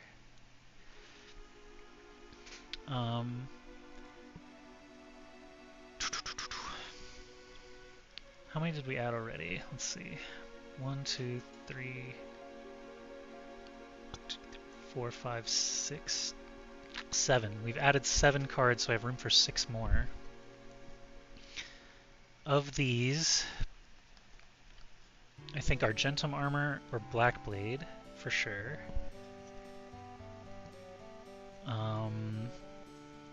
Still thinking about Fleet Feather. And still thinking about Prowler's Helm, so that would be 4 of the 6. Do they do enough? Like, Flying in Haste seems really good to me. Pretty much any creature I play is going to be able to make use of that, and can't be blocked except by walls. It's better than flying, like, in my opinion. I don't know. If there's any objections or things I should know, I think Blackblade Reforged and Argentum Armor are like for sure. The other 2 are just like evasion options, so I'm unsure. I have a bunch of other cards now that we can look at. Boros Charm, for example. Sigarda's Aid might be nice. I don't have Sigarda's Aid, unfortunately. Yeah. Let me look at any serious options here. Boros Charm, Deflecting Palm. Oh yeah, there's one card that I think would be really silly, and I kind of want to have it as a pet card. You know what? Everyone has a pet card, right? This card is stupid. X target blocked creatures deal combat damage to defending player instead of to blocking creatures this turn. So, Cloud Commander damage, he gets blocked. I just say, oopsie poopsie, 2 mana, now you're dead. Even though he's blocked, so I'm dealing all my damage directly to your face, right? That would be commander damage still, right? If Cloud gets blocked and I use this, I would use Enlightened Tutor. I do not own Enlightened Tutor, I don't believe. I am, welcome Omega Collectibles, first of all. I am a casual. I am rebuilding parts of this with cards I already own. I have not spent any extra dollars on this yet. My plan is to learn the precon first as a full precon, and then now we're just kind of discussing, of the cards I have, which ones do you think are the best? So now that you're here, I would also ask your opinion on, of these 4 equips, which ones do you think are the most solid here?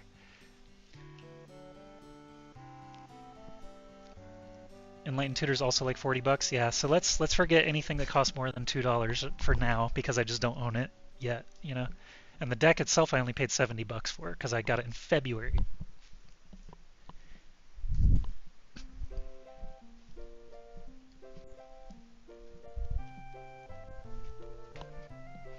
I think Blackblade Reforged and Argentum Armor is solid. Okay, I think so too. I think those are for sure in. Outmaneuver is a funny card. Just, I don't know. I'm just gonna put it aside. Let's go ahead and sleeve up Argentum and Blackblade because I have so many legends. Like, that's gotta be good. Ba-dum, ba-dum, bum. Doom, doom, doom, doom, doom. Okay. Did I miscount my sleeves? Hang on, let me count this big old stack. How many did we add? We added 1, 2, 3, 4, 5, 6, 7, 8, 9. Huh? I counted 99 sleeves before we started. Let me count my pile here. Whoa, it's gonna slide everywhere. They're so slippery! How do people handle these 100-card decks? What the frick? I need like an auto shuffler.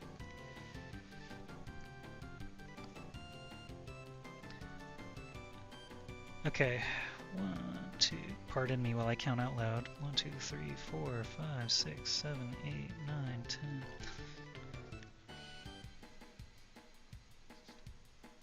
20.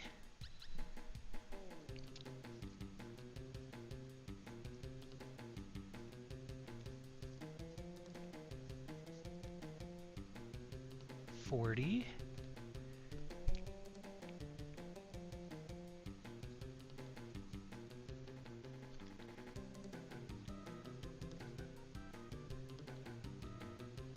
60.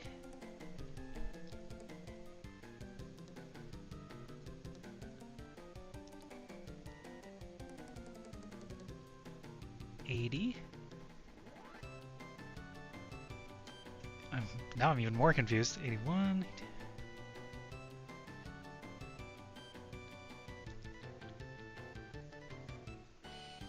Okay, we have 99. We literally have 99 in the pile, but we cut 1, 2, 3, 4, 5, 6, 7, 8, 9, 10, 11, 12, 13 cards. How the hell is that possible? Are there more than 100 cards in this precon?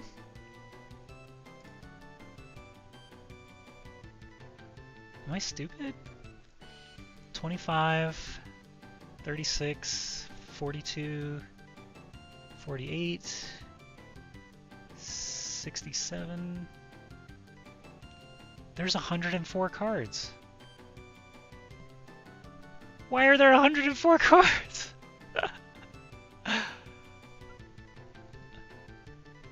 What? The precon has 104 cards? I thought I had 100. 39, 58, 64, 75, 76. No, that's 100. Where's my math going wrong? 25, 36, 42, 61. Oh, that was where? 63. There's 100. I'm so confused. I only added 9 cards. Right? Now I gotta find them again because I did all those cuts.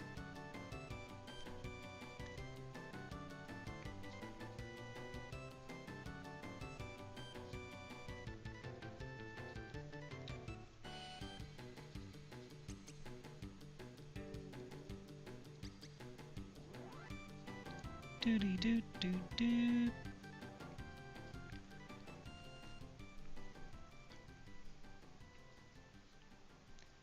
Pardon me while I figure out what the hell I did wrong.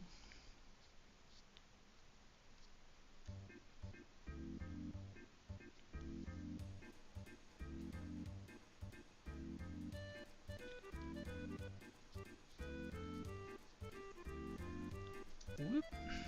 Okay, we replaced one Evolving Wilds with this Evolving Wilds. That happened. Then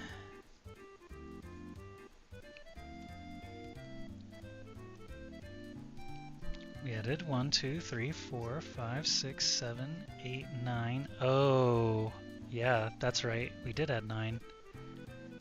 It was 13 total, and that included the lands, and we already did the lands.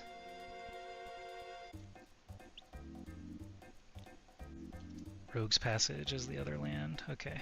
All right, so that's all the cuts we can do then. Huh. Okay. Let me think about that.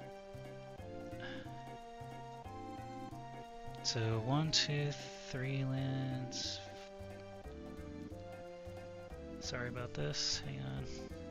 Let's move these away for a sec.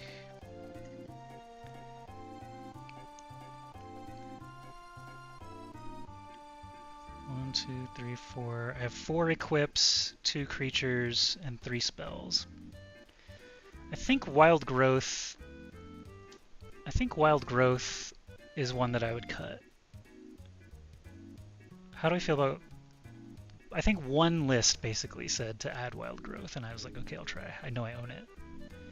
But I think there's a lot more power than I can get instead. elsewhere. Boros Charm is still not even in yet, so hang on.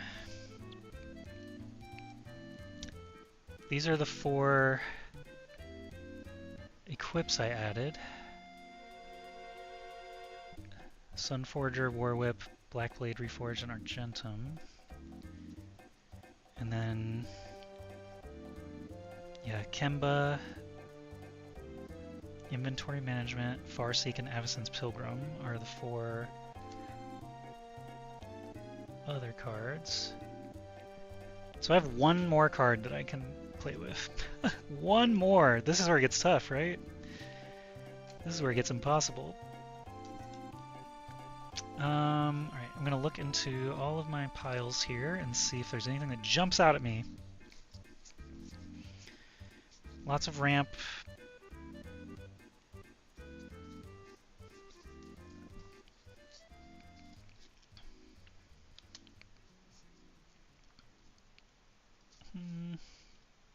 Here's another haster. Costs 3 to play, and then 1 to equip, +1/+1 in haste.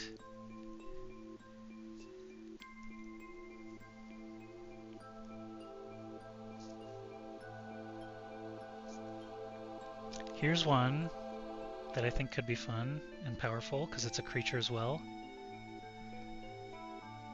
Brass Squire, attach target equipment you control to target creature you control. That's just a free equip, right? And we've got some expensive stuff. Brass Squire is kinda calling my name here, I think, so far.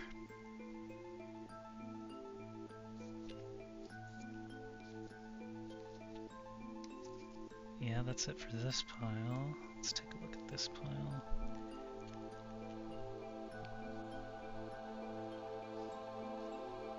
Elvish Archivist. No. Probably not. None of these are that crazy.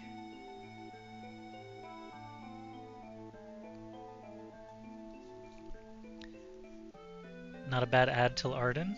Okay, okay. And then I have board wipes, card draw, and just deflecting palm, which sounds funny, but maybe not even that good. I would only ever use it if it was like lethal, or if I could kill someone right then, right? So I think maybe that's a bit limited compared to the Squire.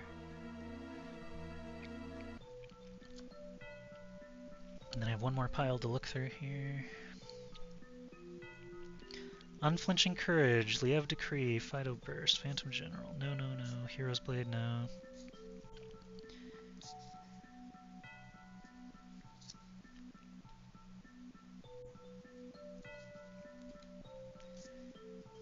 These are pretty much just...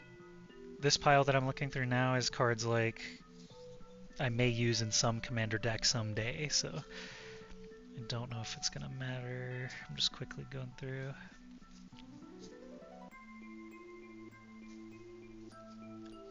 This seems like a funny card. Target player skips his or her combat phase this turn for 1 mana. Like, 1 mana instant. Go to combat? No, you don't. Kind of funny. Yeah, I'm thinking this little brass guy might be the way to go with what I have. Here's another really funny thought, is a shadow creature? When's the last time you saw a shadow creature in a commander game? I could equip the shit out of him. And just go to town. Oh yeah, and here's something unrelated to this deck, but definitely related to the Final Fantasy set. I counted today. There are 15 Final Fantasy cards that are humans that transform. And I happen to have a couple of Moon Mists in my collection. Transform all humans, prevent all combat damage to be dealt this turn by creatures other than werewolves and wolves. You could flip so many Final Fantasy cards with Moon Mist. Master Warcrafter. What set is that? Let's see if that's something I could have. Because I have a few booster boxes sitting around. Master Warcrafter? Gatherer. Master Warcrafter. Does not seem to be a card.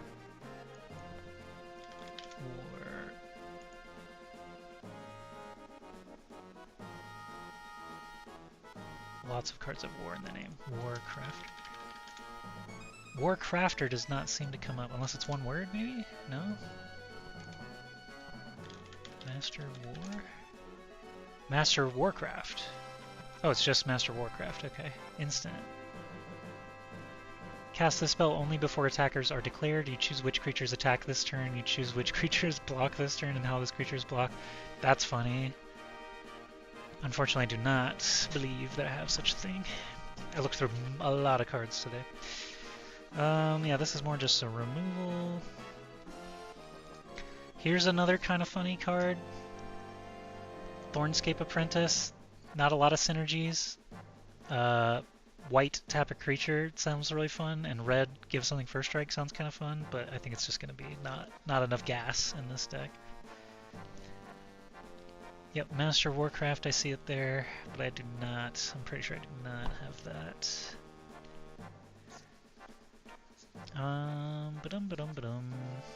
I mean, I could do like a Fog or a Respite.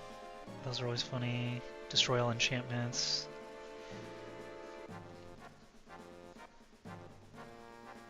I did see Boros Swiftblade also as an option. Just because he's already got double strike and he's cheap. We could equip the hell out of him. He is a soldier, which mattered for somebody somewhere. Okay, I think we're down to... I think we're pretty much set on our Brass Squire. I think he's the guy.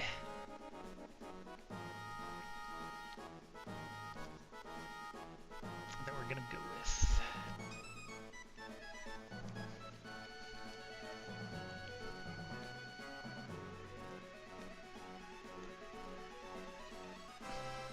So, our additions after cuts are Sunforger, which can pull back 4 different spells. Did I add anything else it can add? Yes, it can pull back Inventory Management as well, which we're adding to say, hey, I'm moving all these equipments whichever way I feel like right now, and there's nothing you can do about it.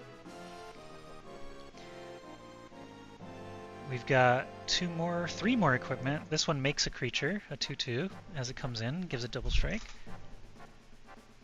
Rebels Matter for Barrett. We have Argentum Armor,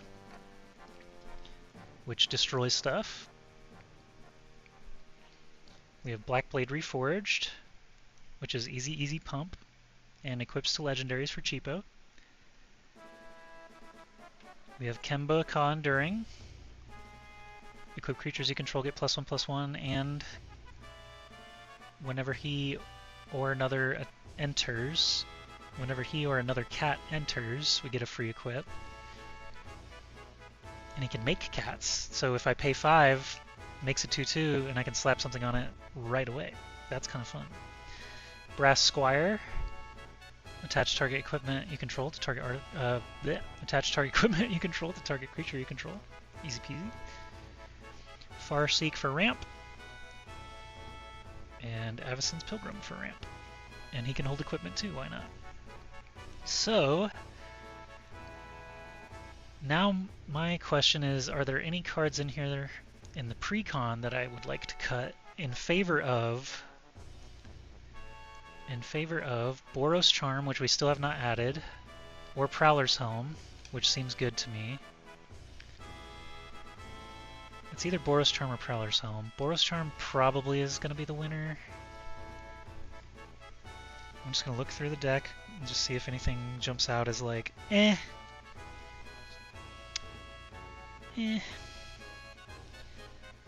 So Trailblazer's Boots is good evasion. That's essentially just like Prowler's Home. Mask of Memory. I'll ask an opinion. Opinion to the class.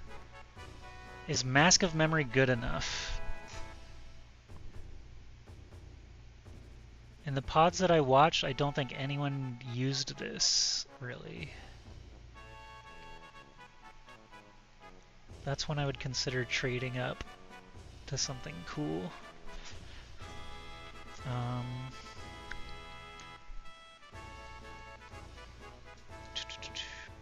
These are good, these are good.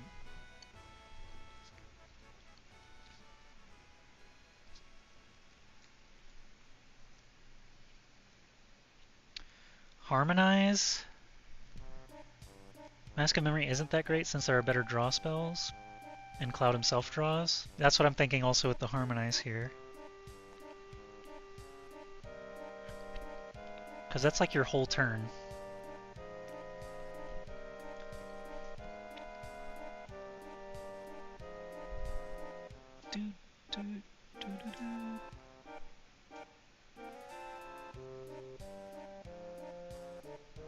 I think the lands are all fine. I don't know enough about the lands to really cut there. Here are all the bombs. Bombs, bombs, bombs.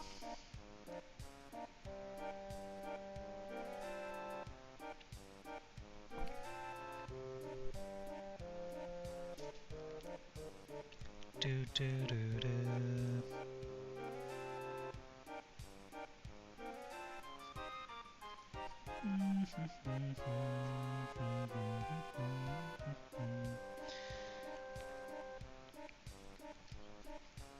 More lands.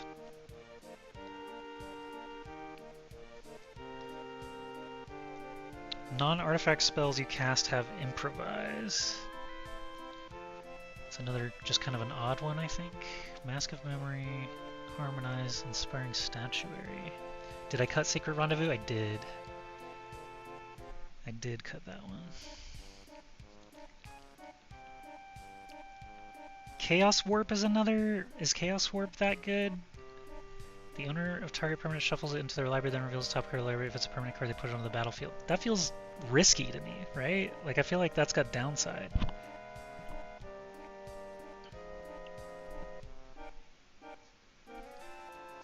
These are good, these are good.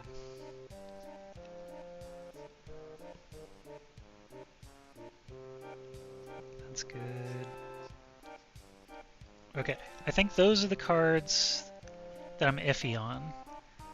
Are Mask of Memory, Chaos Warp, and Harmonize. Inspiring Statuary is pretty cool. I think we keep Statuary. That lets us spam stuff.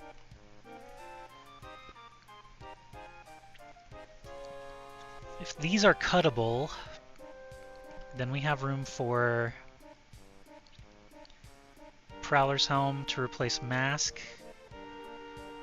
Boros Charm can replace Harmonize. And then Chaos Warp can be whatever I want, wild card.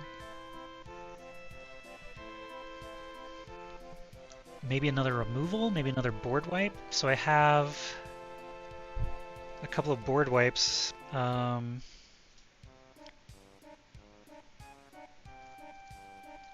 Urza's Ruinous Blast is what I was thinking of. To possibly replace Chaos Warp. Exile all non-land permanents that aren't legendary. But that would hit a lot of my equipment, right?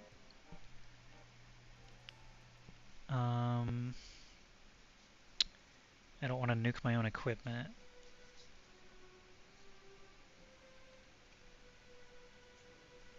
I also thought about Jaya's Immolating Inferno. Deals X damage to each of up to 3 targets, and you could pay like 5 mana and kill 3 things. I don't know if that's good. That sounds bad now that I say it out loud.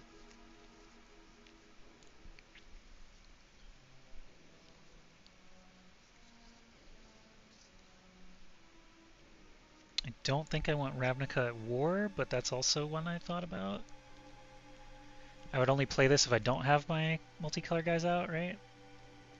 I feel targeted removal is better in this deck, or one-sided board wipes. Okay, okay. This one is interesting to me because obviously I wouldn't play it unless I'm behind, right? I wouldn't kill Cloud or Tifa with it, or Sephiroth. How many multicolored permanents do I actually have in the deck? Let's take a look. We've got Cloud, of course, Tifa, Barret, Sephiroth, Red 13. Is a land a multicolored permanent? Like Razor Verge Thicket? Would this kill Razor Verge Thicket? Exile all multicolored permanents? No, right? Lands don't have colors, right? Because they don't have mana costs? Sanity check. Behemoth Sledge, that's 1. Tifa, 2.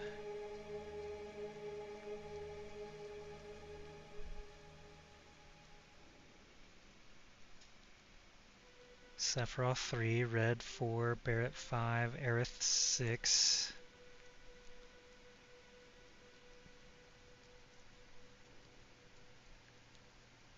And Cloud himself would be 7. So I have 7 cards out of 100 that are multicolored. But this would hit almost like virtually no tokens. Maybe it's not that good. Oh wait, putting the wrong pile here.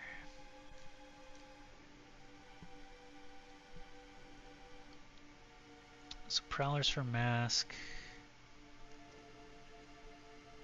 Boros Charm, I think, for Harmonize. I have to go grab it. My Boros Charm is in another box. And then Chaos Warp. Well, I guess Boros Charm is an analog for Chaos Warp, right? Because it's a removal.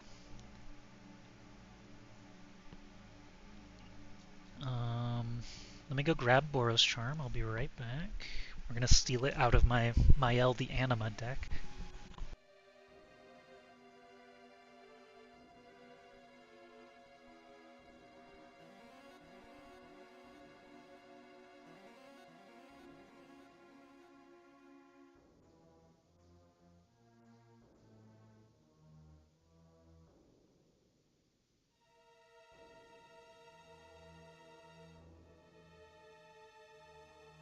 Promise of Loyalty? Let me look that one up.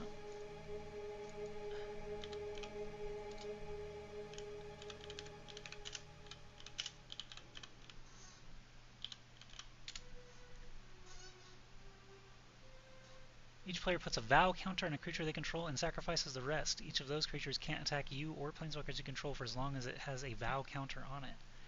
Ah, it's a way to neutralize several threats. I have this Mael the Anima precon that I never ever played. And it's got Boros Charm in it. And lots of other cool stuff. Wait. Wait.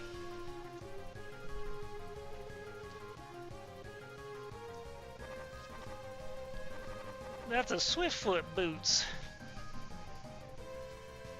I guess that decides it.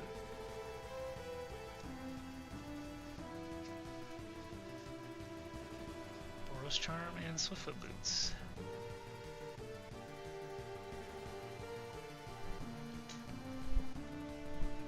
Heyo, thank you, Mael the Anima. Your big ass card. Also came with Gahiji and Marath, if I ever want to play those. If I get really into Commander, I've got options.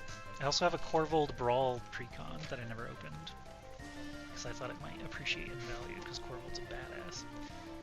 Alright, so that's our, Boros Charm.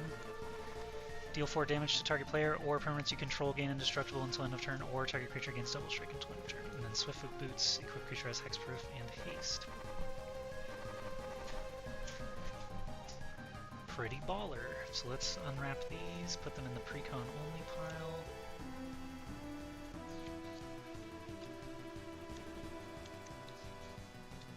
And we'll put in Swiftfoot Boots and Boros Charm, baby. Okay, I have a question now for our commander players. Oh, let's move Prowler's Helm into Mask of Memory also. Because I do want to use it. I want to try it and see if it's good. Okay, so my top maybe cards are Wild Growth and Fleet Feather Sandals. Outmaneuver is just a funny card that I probably won't use, but we have our pre-con pile. Oh, let's add these 3 cards we just took out.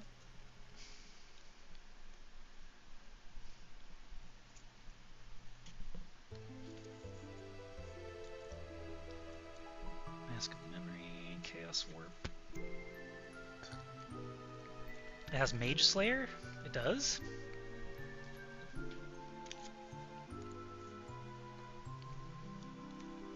Let's take a look.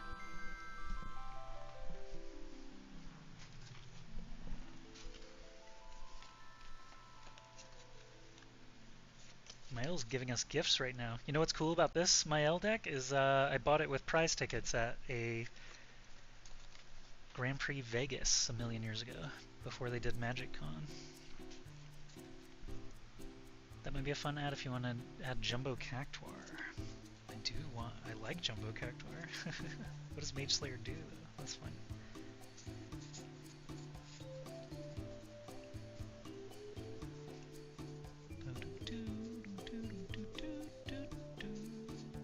Oh, there's a Naya Charm in here too. Naya Charm deals 3 damage to target creature or return target card from a graveyard to owner's hand or tap all creature. Naya Charm could also be pretty nasty.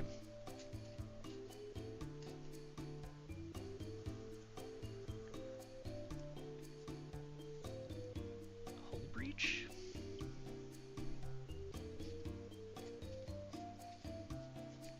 Wrath of God? There's a Wrath of God in here.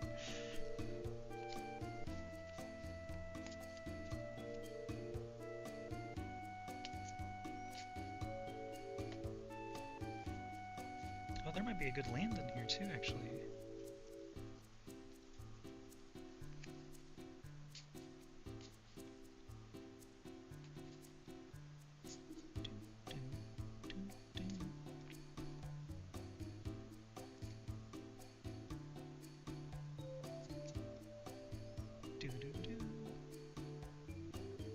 There's a hideaway.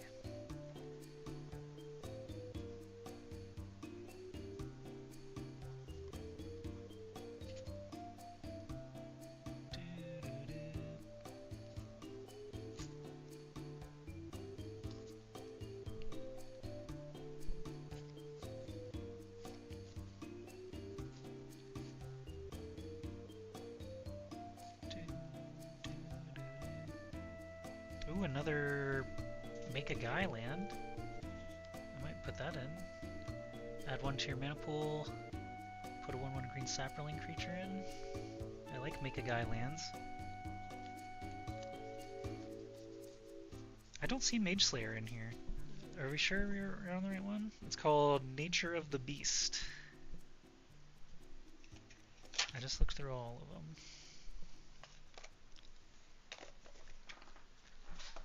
Let's take a look here. Mage Slayer. There's a change list. Ah, gotcha. Somebody's upgrades, yeah. Whenever equipped creature attacks, it deals damage equal to its power to the player or planeswalker it's attacking. Yeah, that's dope. That would be very strong. That's pretty cool. Okay, well, what do we think about these other cards that I just found? I think Vitu-Ghazi I can put in for like a basic land, because I'm already fetching so many. Wrath of God is a board wipe, and Naya Charm. Sigarda's 8 is definitely a good include. Yep, I will have to purchase it. I've got a list here. I'm just going to read it quickly.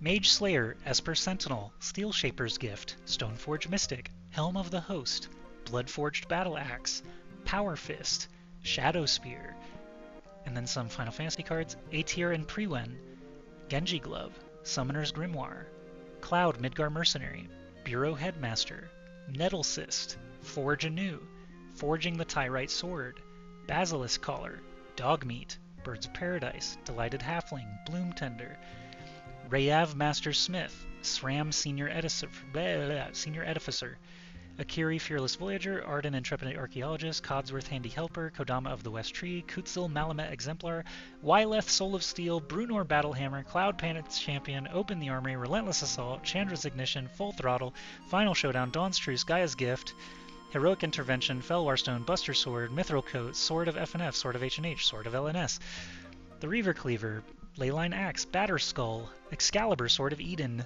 Audacity, Sigarda's Aid, All That Glitters, Fighter Class, Rune of Might, Strength of the Harvest, Strong Back, Mantle of the Ancients. And then some lands. Bountiful Promenade, Spire Garden, Spectator Seating, Kessig, Wolf Run, Rootbound Crag, Sacred Foundry, Spire of Industry, Stomping Ground, Sun Petal, Grove, Temple Garden, Windswept Heath, and Wooded Foothills. So I have a lot of possible upgrades in that pile that I don't own. I think I'm gonna replace a basic with this V2 Ghazi. Is there like a reason I should not do that? When I have 3 mountains, 3 forests, and 1 plains, it looks like? What did I actually have? Buster Sword was in there somewhere. I'm pretty sure I said it. Maybe I didn't. Yeah, I did. Okay. Buster Sword, Mithril Coat, and then the 3 Sword of FNF, H&H, and LS. So they did account for that as well. But there's so I also have a play booster box ordered. It has not yet shipped. So I'm a little concerned about that. But alright, lands, yeah, 3 forest, 3 plains, 3 mountain. Stoneforge Mystic, yep, absolutely. And Open the Armory, I know, is also similar.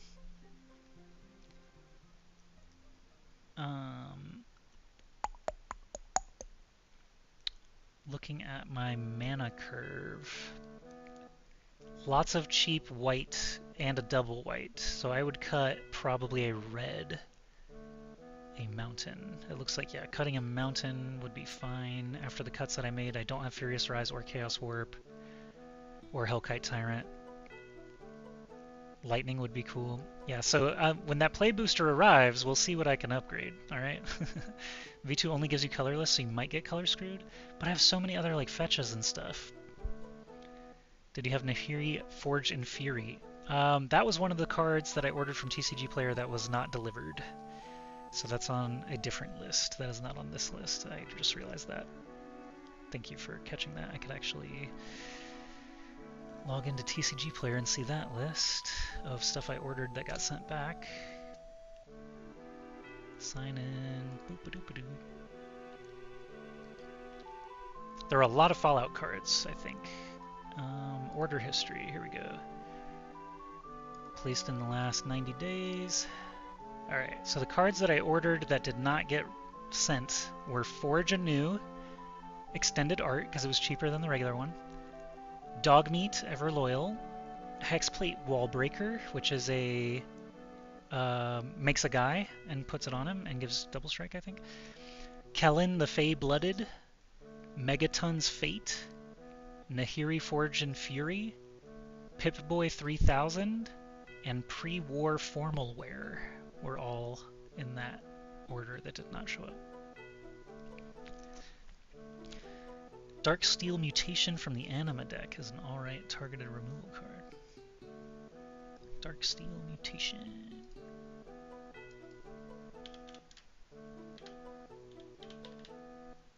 Do I want this Wrath in here or not?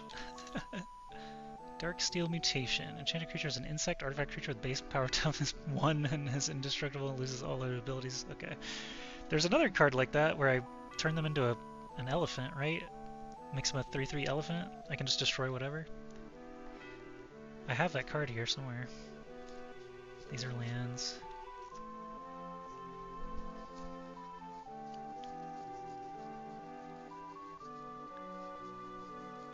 You get an elephant. You get an elephant.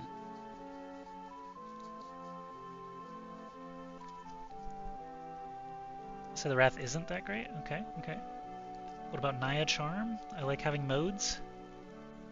It's got removal, recursion, and tap down, blowout potential.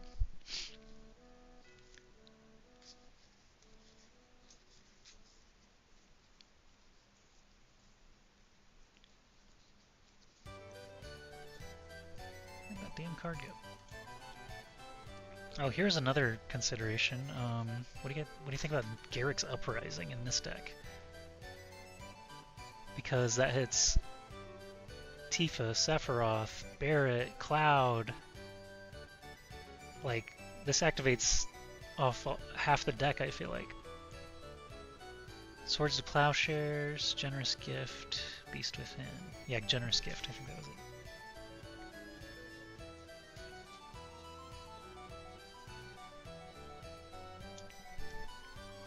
Not big on Naya Charm, might be alright for now, but Boros Charm is better. I do have Boros Charm in.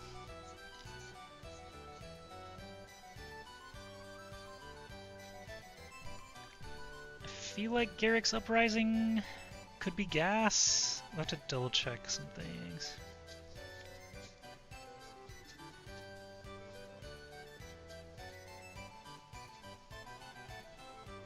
Yeah, here's Generous Gift I have as an option.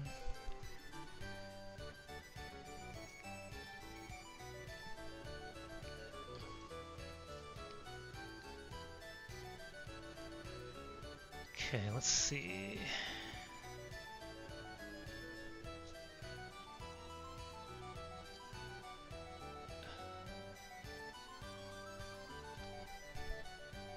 I don't even have any extra cuts right now, so because I added Swiftfoot Boots and Boros Charm, that means these are all just maybes, the maybe pile. I do want to use Vitu-Ghazi, I think. I want to try it. I'll cut a mountain.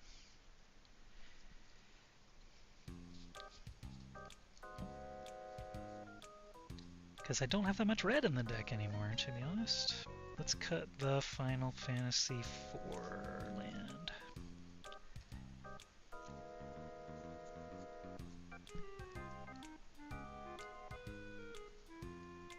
What's your current deck list, if you don't mind asking?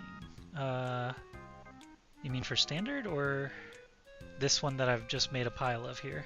Because I have not entered that anywhere yet. We just built it.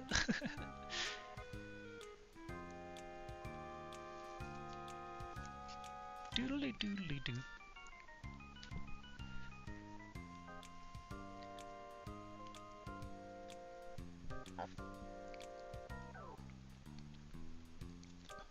One second, need to find proper sleeve.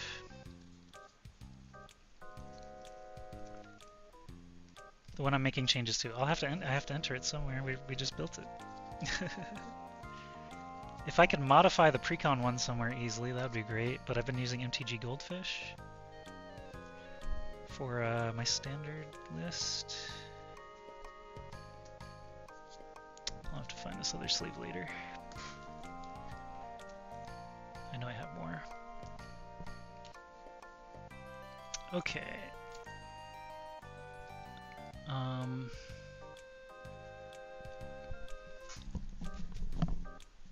How can I easily... What's the place I can easily start a deck list from scratch? Yeah.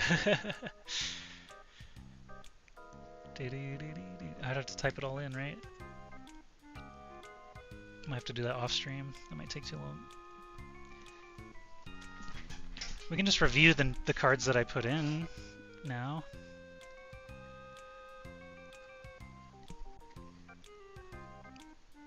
Swiftfoot, Razor Verge.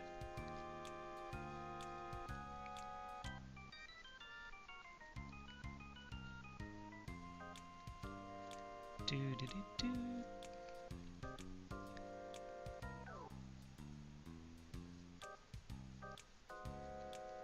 Do-do-do-do.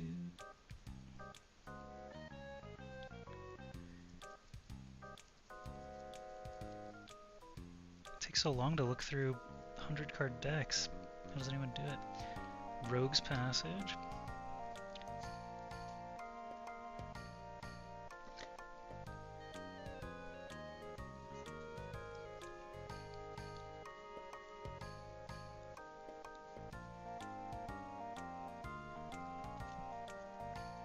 And then this pile here. Okay. So in total, Moxfield isn't too bad. You can just copy the list off Goldfish and then add in. Okay, okay. So we have made our cuts, and we have added Rogue's Passage, Razorverge Thicket, Vitu-Ghazi, the City Tree. Where's my Castle Ardenvale? Castle Ardenvale is in there. I somehow didn't pull it up. Then we have, for equipment, Swiftfoot Boots, Sunforger, Prowler's Helm, Blackblade Reforged, Argentum Armor, and Bladehold Warwhip, which makes a guy. For creatures, we added Avacyn's Pilgrim and Ka Enduring. Extra ramp with Farseek. Oh, sorry, Brass Squire was also there. Free equips. And then inventory management and Boros Charm. So, of these, I would say the least synergistic are the ramp spells.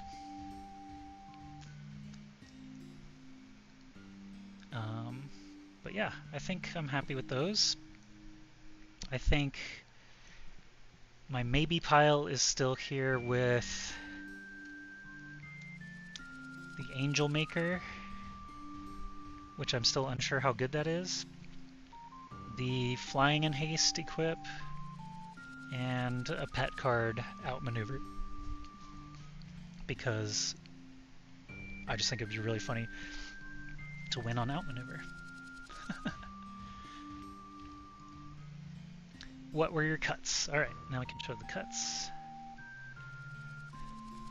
One Mountain, Harmonize, Chaos Warp, Mask of Memory, Skull Clamp, Explorer's Scope, Furious Rise, Secret Rendezvous, Decimate, Ultimate Magic Meteor, Hellkite Tyrant, Summon Kujata, Avalanche of Sector 7, and 3 tap lands, Radiant Grove, Sacred Peaks, Wooded Ridgeline, and Ash Barrens is the last cut.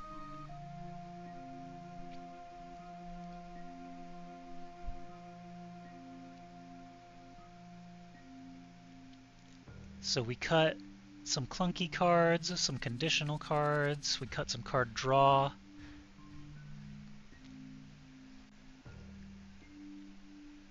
Cloud, of course, is here. And then let's get rid of our maybe pile off of this. I think I'm ready to shuffle. Okay, so I have a question about Commander rules. If those cuts are okay with everybody. Sora and Prof, you guys are my gallery here. My sanity check. Inspiring Statuary might be worth a cut. I did also have that in a maybe cut because I just don't know, but we'll have to. I feel like I want to play it and see if it's good or bad. I think if we don't do Statuary, I might add in Garrick's Uprising for the fuel for the fire, because they're similar cost. Like they're the same cost. One just gives me hand power and one empties my hand faster. It also taps artifacts, which like equipments being tapped doesn't matter at all, right? Like for most of the equipments. You can have a tapped equipment on an untapped creature and it's fine, right? Unless it's like you have to tap to use an ability. Yeah, I'd say play this deck out before more cuts. Okay, I agree. So now, here's a question about Commander rules.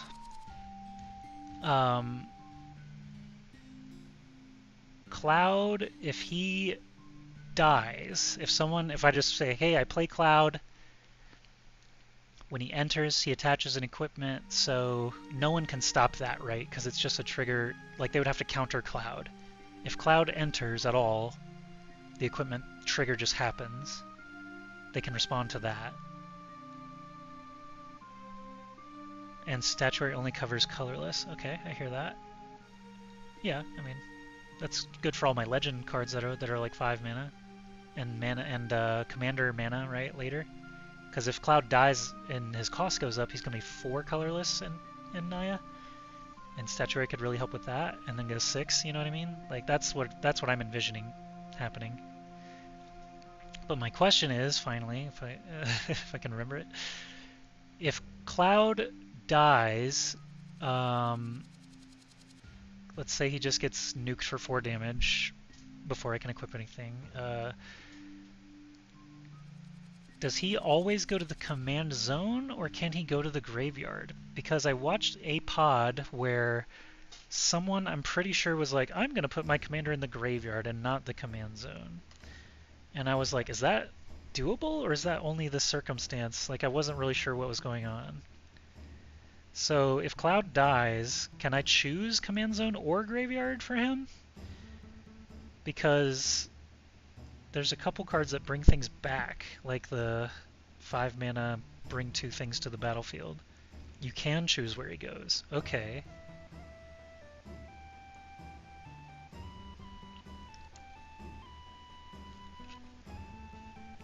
So that card, that is Unfinished Business. Return target creature card from your graveyard to the battlefield, then return up to 2 target equipment cards from your graveyard to the battlefield attached to that creature.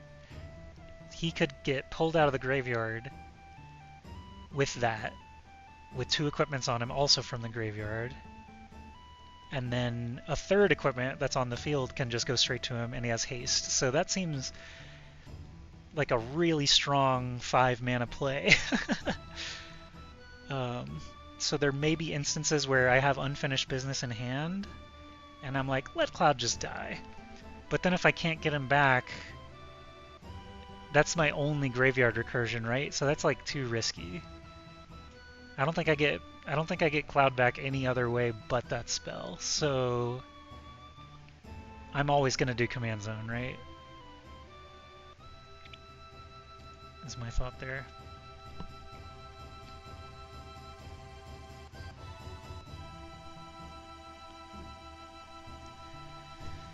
Okay.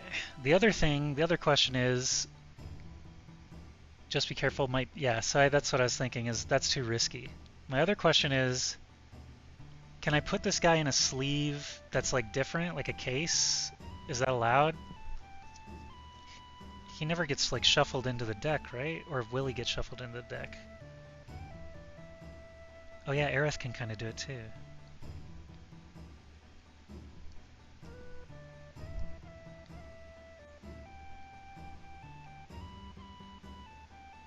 Like if someone shuffles Cloud into my deck, can I choose command zone then?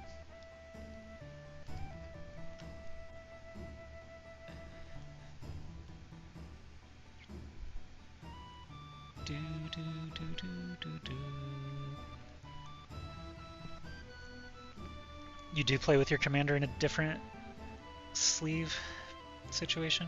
Because the real reason I asked that question is I have 99 purple dragon shields. I don't have 100. Anytime he leaves the field, you can put him in the command zone. Got it. Next question. Let's say he gets bounced to my hand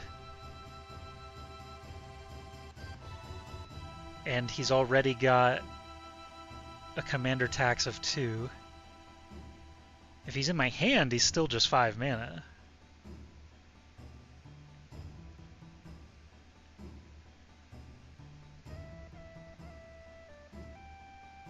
Even if he's already been taxed once or twice, right?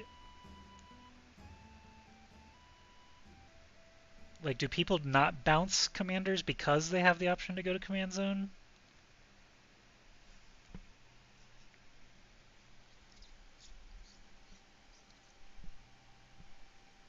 Correct. Okay, good.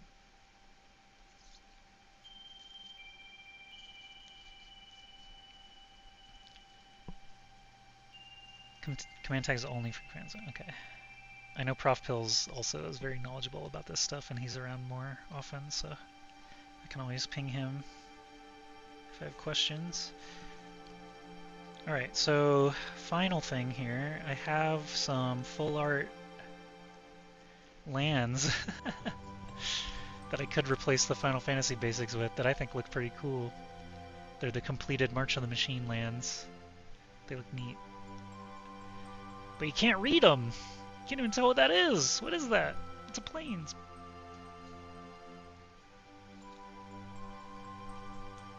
I might use some lands. Anyway.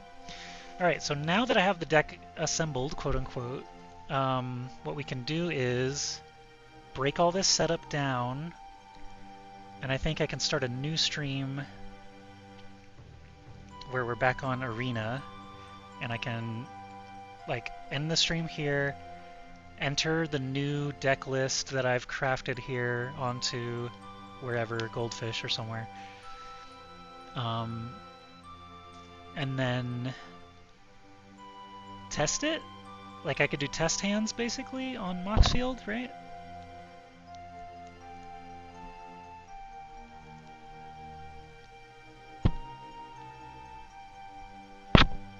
So I can do just like pretend to play,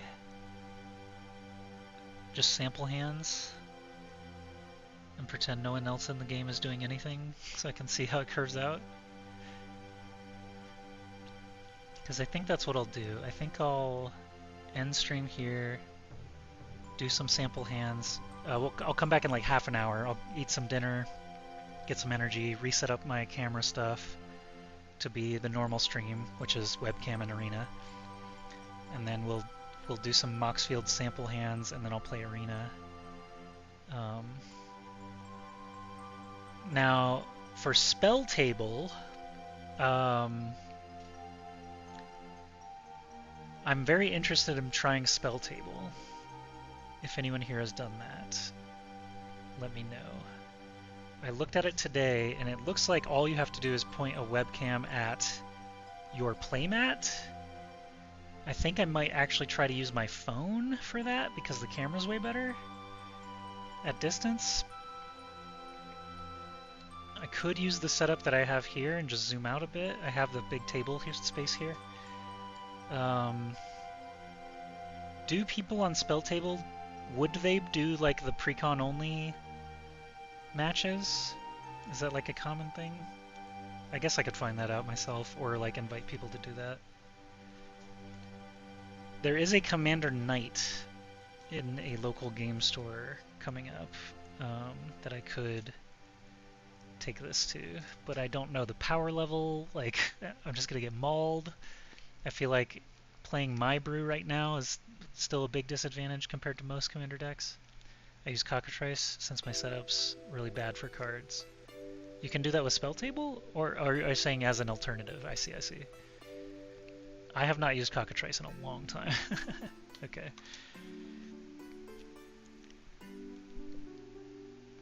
Alright, okay. Well, yeah, let's end the stream. I'll make the deck edits, have some dinner, and then come back in like half an hour or an hour, and we will do some sample hands and play some Arena. I've got a draft deck going at 3-1 currently, and I have the standard climb in Platinum that we're still trying to make additions to with wildcards. Cool. Thanks very much for watching. Thumbs up. Sora, Usagi, and Prof Pills, your opinions are very much appreciated. Omega Collectibles also was here earlier to give some advice, and Dylan D way back in the beginning. I appreciate all of you liking and lurking and chatting. We're gonna kill the stream here and come back in an hour. How about that? See you later. Have a great day or night until I see you again.